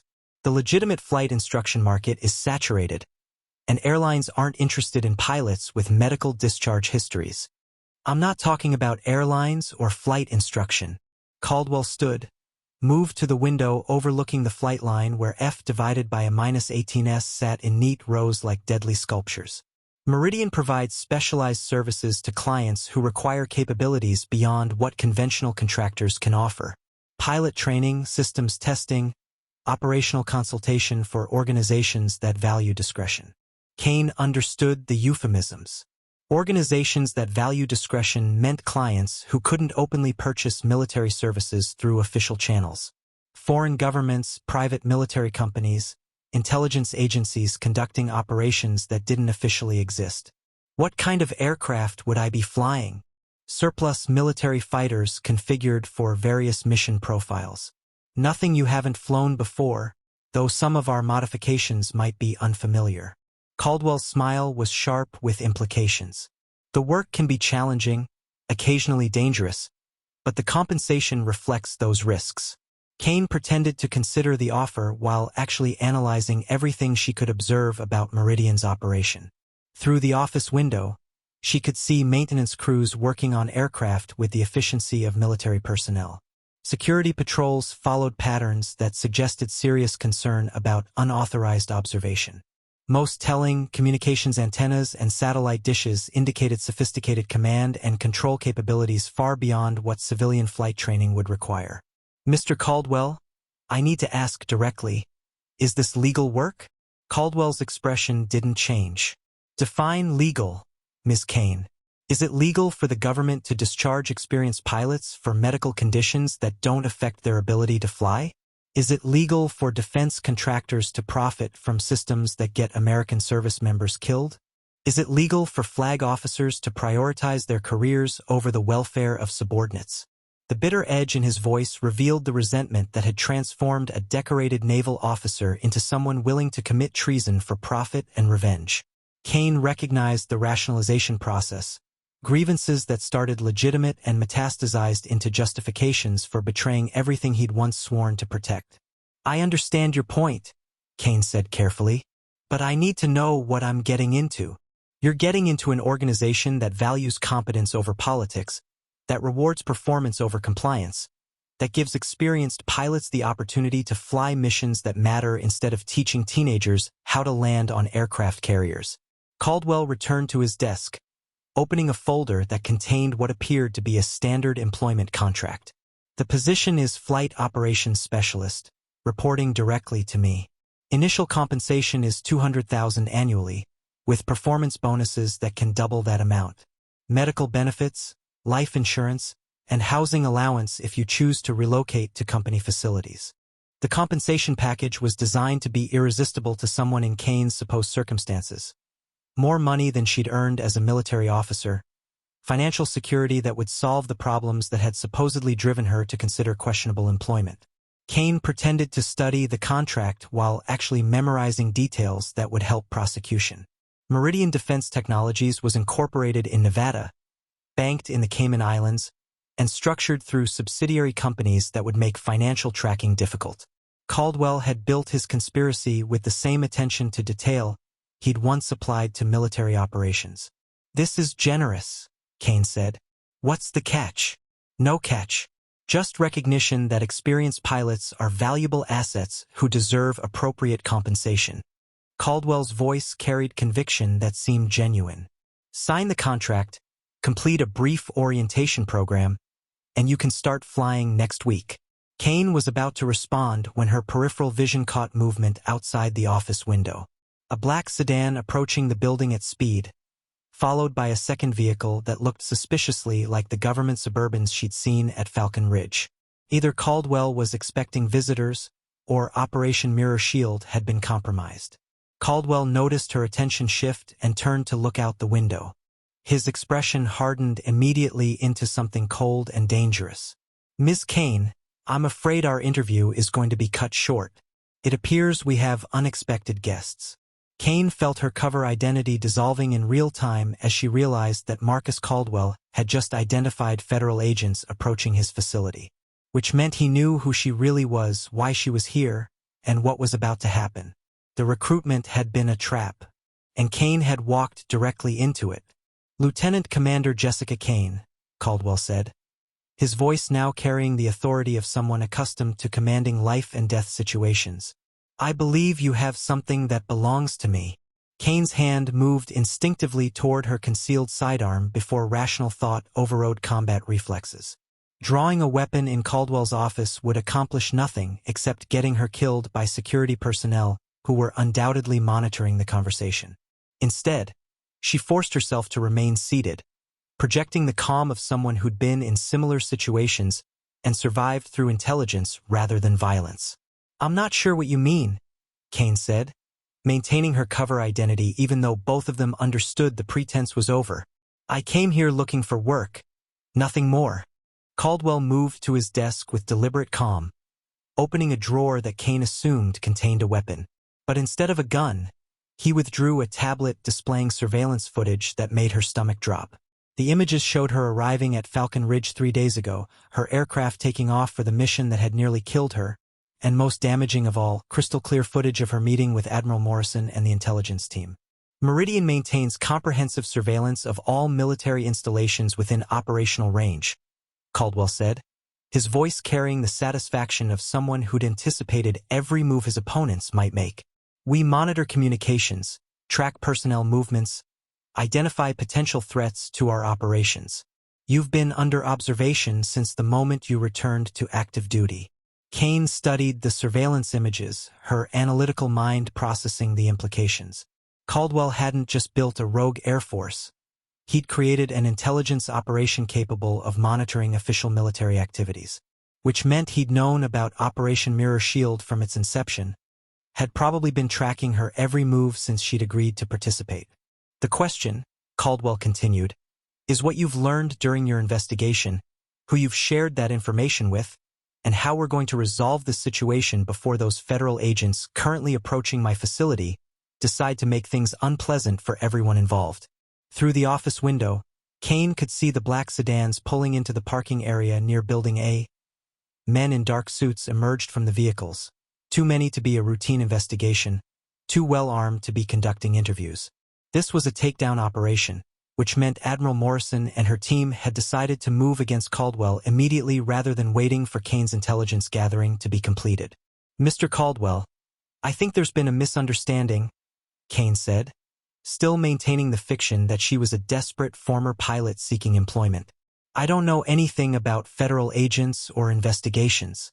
I'm here because I need work." Caldwell's laugh was sharp and humorless. "Lieutenant Commander, please don't insult my intelligence. You're here because the Navy sent you to infiltrate my organization and gather evidence for prosecution. Unfortunately for your mission parameters, I've been expecting you." Kane felt the situation shifting toward violence with the inevitability of aircraft approaching stall speed. Caldwell was too calm, too prepared, too confident for someone whose operation was being raided by federal agents, which suggested he had contingency plans that didn't involve surrendering peacefully to law enforcement. "Even if what you're saying were true," Kane said carefully, "those agents outside aren't going to disappear just because you've identified me. Whatever operation you're running here, it's over. On the contrary, Lieutenant Commander, my operation is just beginning." Caldwell activated an intercom system that connected him to what was apparently a broader communications network. "All units execute Contingency Plan Bravo. Immediate implementation." The response was immediate and terrifying. Through the office window, Kane watched as aircraft hangars opened to reveal F-18 Super Hornets that began taxiing toward runways with the coordinated precision of a military squadron preparing for combat operations. Ground crews moved with practiced efficiency, loading external fuel tanks and weapons pylons that transformed training aircraft into combat-capable fighters. Caldwell was launching his private air force. "Those federal agents represent a threat to national security," Caldwell announced over the facility-wide communication system. "They're attempting to compromise classified defense programs and endanger American military personnel. All Meridian pilots are authorized to defend this facility using appropriate force." Kane understood immediately that Caldwell was about to commit an act of war against the United States government. His pilots would engage federal agents, probably claim self-defense, and use the resulting chaos to destroy evidence and escape with their aircraft. It was audacious, desperate, and absolutely consistent with someone who'd already murdered 6 military pilots. "You can't shoot down federal agents," Kane said, abandoning any pretense of maintaining her cover. "That's an act of terrorism." "That's an act of patriotism," Caldwell replied coldly. "The same government that discarded us when we were no longer useful, that sacrificed good pilots for political expediency, that allowed incompetent leadership to get American service members killed, that government is the real enemy. What I'm doing is protecting America from the people who've been destroying it from within." The rationalization was complete. Caldwell had convinced himself that treason was patriotism, that murder was justice, that attacking federal agents was defending the country. Kane had seen the same psychological transformation in other military personnel who'd crossed the line from service to sedition, people who'd started with legitimate grievances and ended as domestic terrorists. Outside, the first F-18 was approaching takeoff position. Kane could see live missiles mounted beneath its wings, external fuel tanks that would allow extended operations, and cockpit configurations that suggested the pilot was prepared for actual combat rather than training exercises. Kane's secure radio, concealed in her civilian clothing, crackled with an encrypted transmission that only she could hear through the nearly invisible earpiece she wore. "Ghost 1, this is Overwatch. Federal agents are in position, but they're not equipped for air-to-air engagement.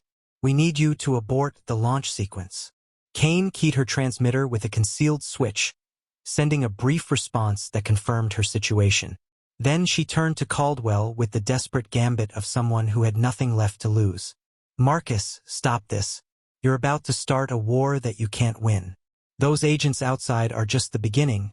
There are military units positioned around this facility, surface-to-air missile batteries, fighter squadrons on alert status. If you launch those aircraft, you're going to get your pilots killed."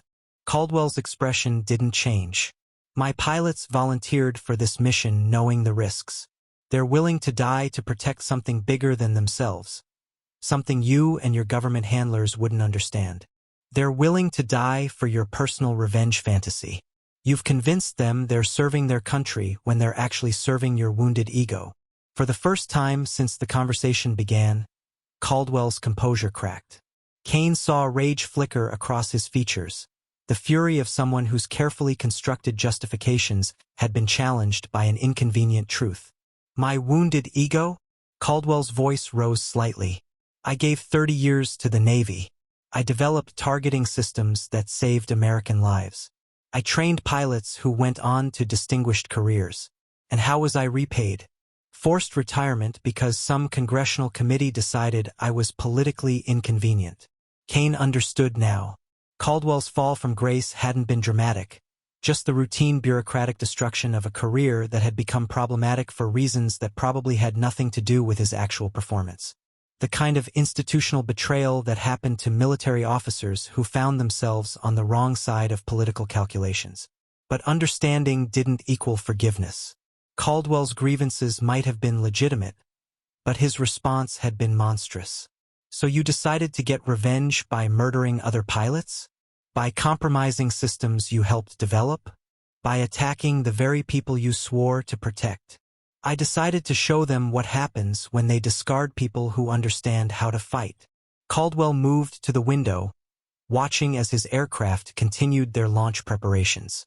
When this is over, when the government realizes they can't function without experienced military personnel, they'll come begging for our services. And this time, we'll negotiate from a position of strength. The first F-18 was now at the end of the runway, engines spun up for takeoff. Kane realized she was about to witness the transformation of a former naval officer into a domestic terrorist, the moment when Marcus Caldwell crossed the line from criminal to enemy combatant. Unless she could stop him. Kane stood slowly, her hand moving toward the concealed weapon she carried, not to threaten Caldwell, but to create the distraction she needed to prevent the launch sequence that would doom his pilots and escalate the situation beyond any possibility of peaceful resolution. Marcus, she said quietly, last chance. Call off your pilots and surrender to the federal agents.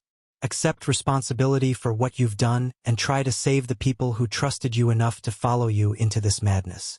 Caldwell turned from the window, his expression now completely cold.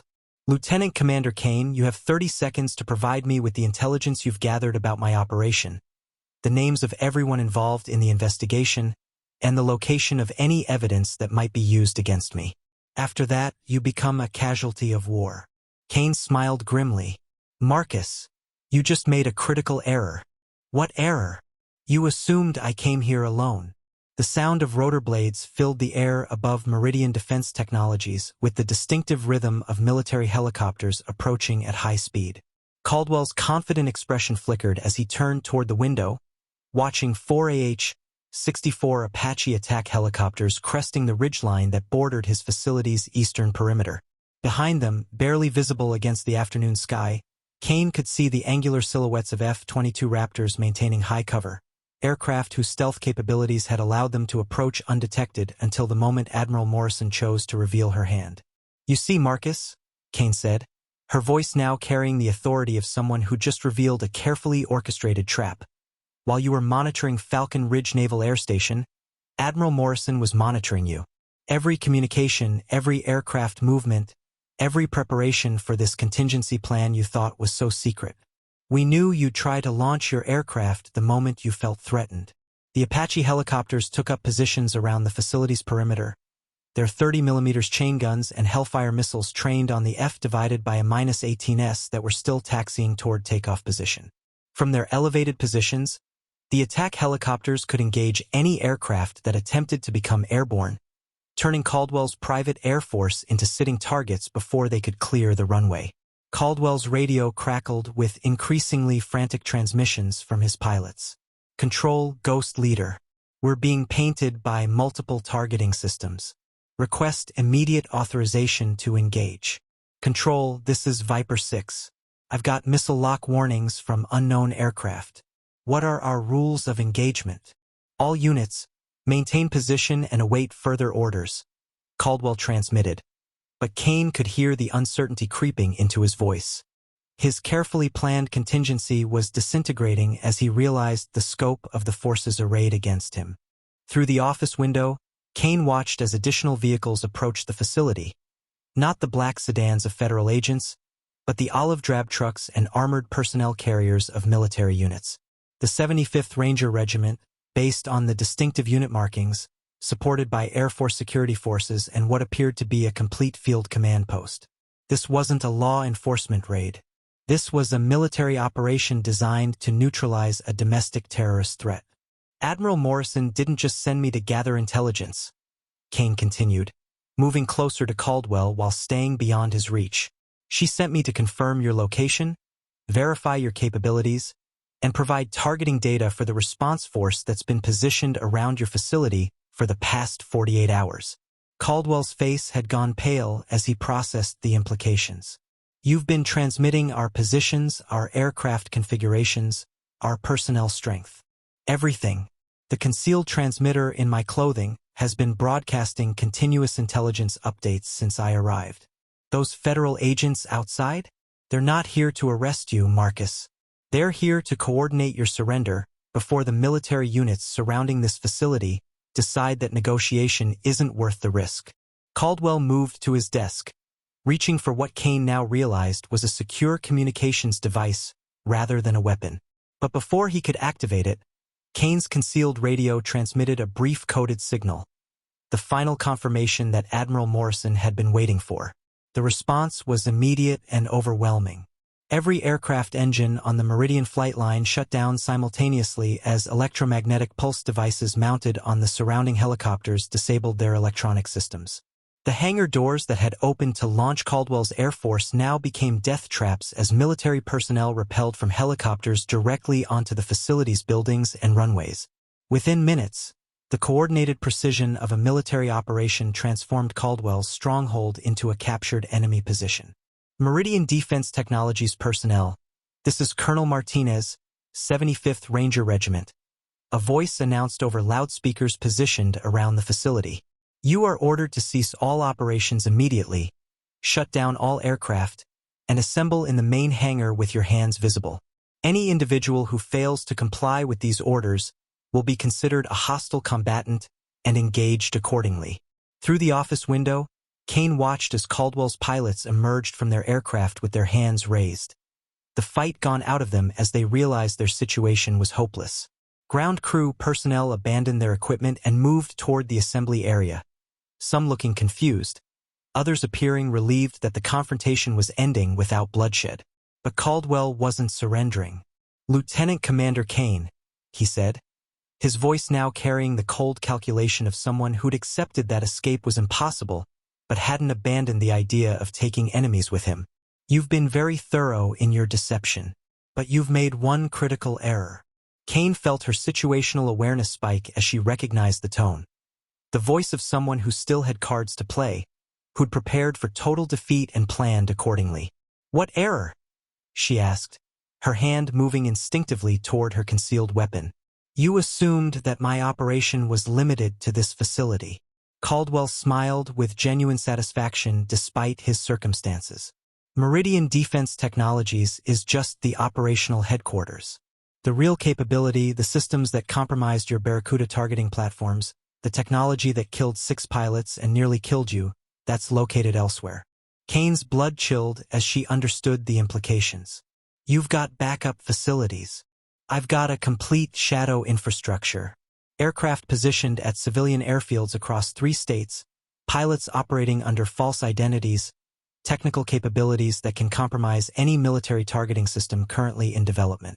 Caldwell moved to the window, looking out at the military forces that had captured his primary base. Destroying Meridian doesn't eliminate the threat, Lieutenant Commander. It just forces it underground. Outside, Kane could see Rangers beginning to move toward Building A. Their approach coordinated and professional but not urgent. They expected to find defeated personnel ready to surrender, not someone prepared to continue the fight from concealed positions. Even if that's true, Kane said, you're finished. Your people here will talk, provide intelligence on your other operations, lead us to every facility you've established. My people here don't know about the other facilities. Compartmentalized operations, need-to-know basis, standard intelligence protocols. Caldwell's smile widened. But you know what they do know?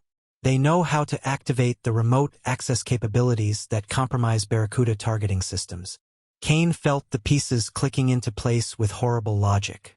You're threatening active military aircraft, fighters equipped with Barracuda systems that are currently operational. The USS Ronald Reagan is conducting flight operations 60 miles off the coast of California.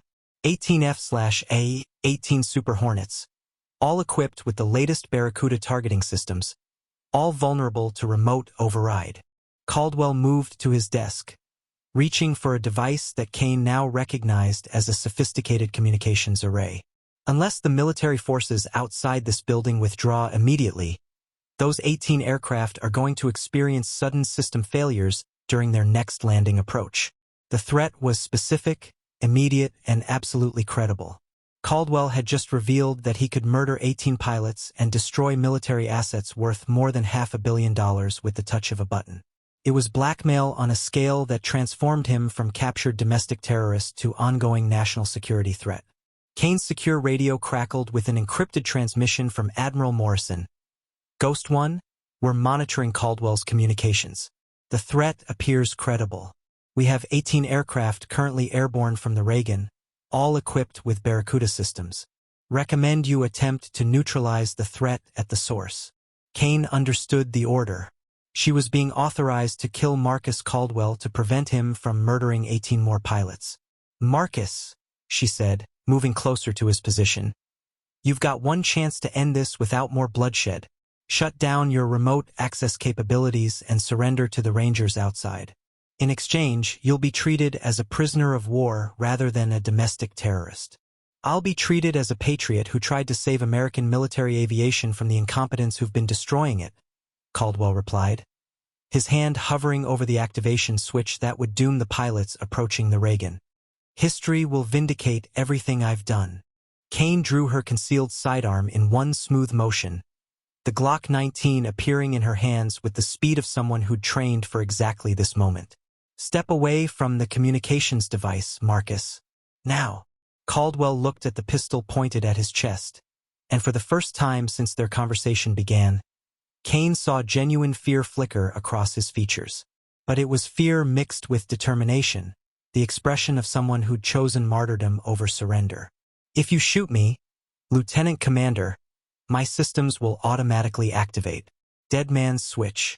The only way to prevent those pilots from dying is to let me walk out of here.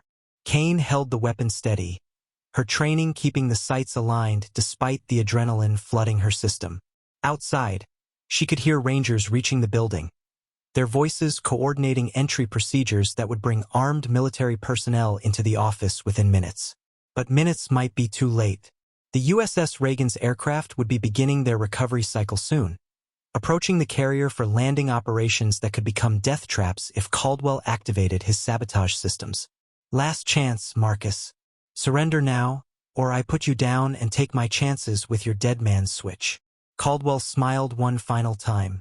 You know what, Lieutenant Commander? I think I'll take my chances too. His hand moved toward the activation switch. Kane squeezed the trigger twice center mass the way she'd been trained. Caldwell collapsed behind his desk, the communications device falling from his lifeless fingers without transmitting the signals that would have killed 18 more American pilots. The office door burst open as Rangers flooded the room, their weapons drawn, finding Kane standing over the body of a domestic terrorist who'd chosen death over surrender. Lieutenant Commander Kane? The Ranger captain who led the entry team was professional, calm, treating her as a fellow military officer rather than a potential threat. Admiral Morrison sends her compliments. The USS Reagan reports normal flight operations continuing. All aircraft recovered successfully. Kane holstered her weapon, feeling the weight of what she'd just done settling on her shoulders. She'd killed Marcus Caldwell to save the lives of pilots she'd never met, prevented a terrorist attack by committing an act that would require justification in after-action reports and congressional hearings. But 18 families would go to sleep tonight knowing their loved ones had landed safely on the deck of an aircraft carrier, instead of receiving visits from casualty notification teams.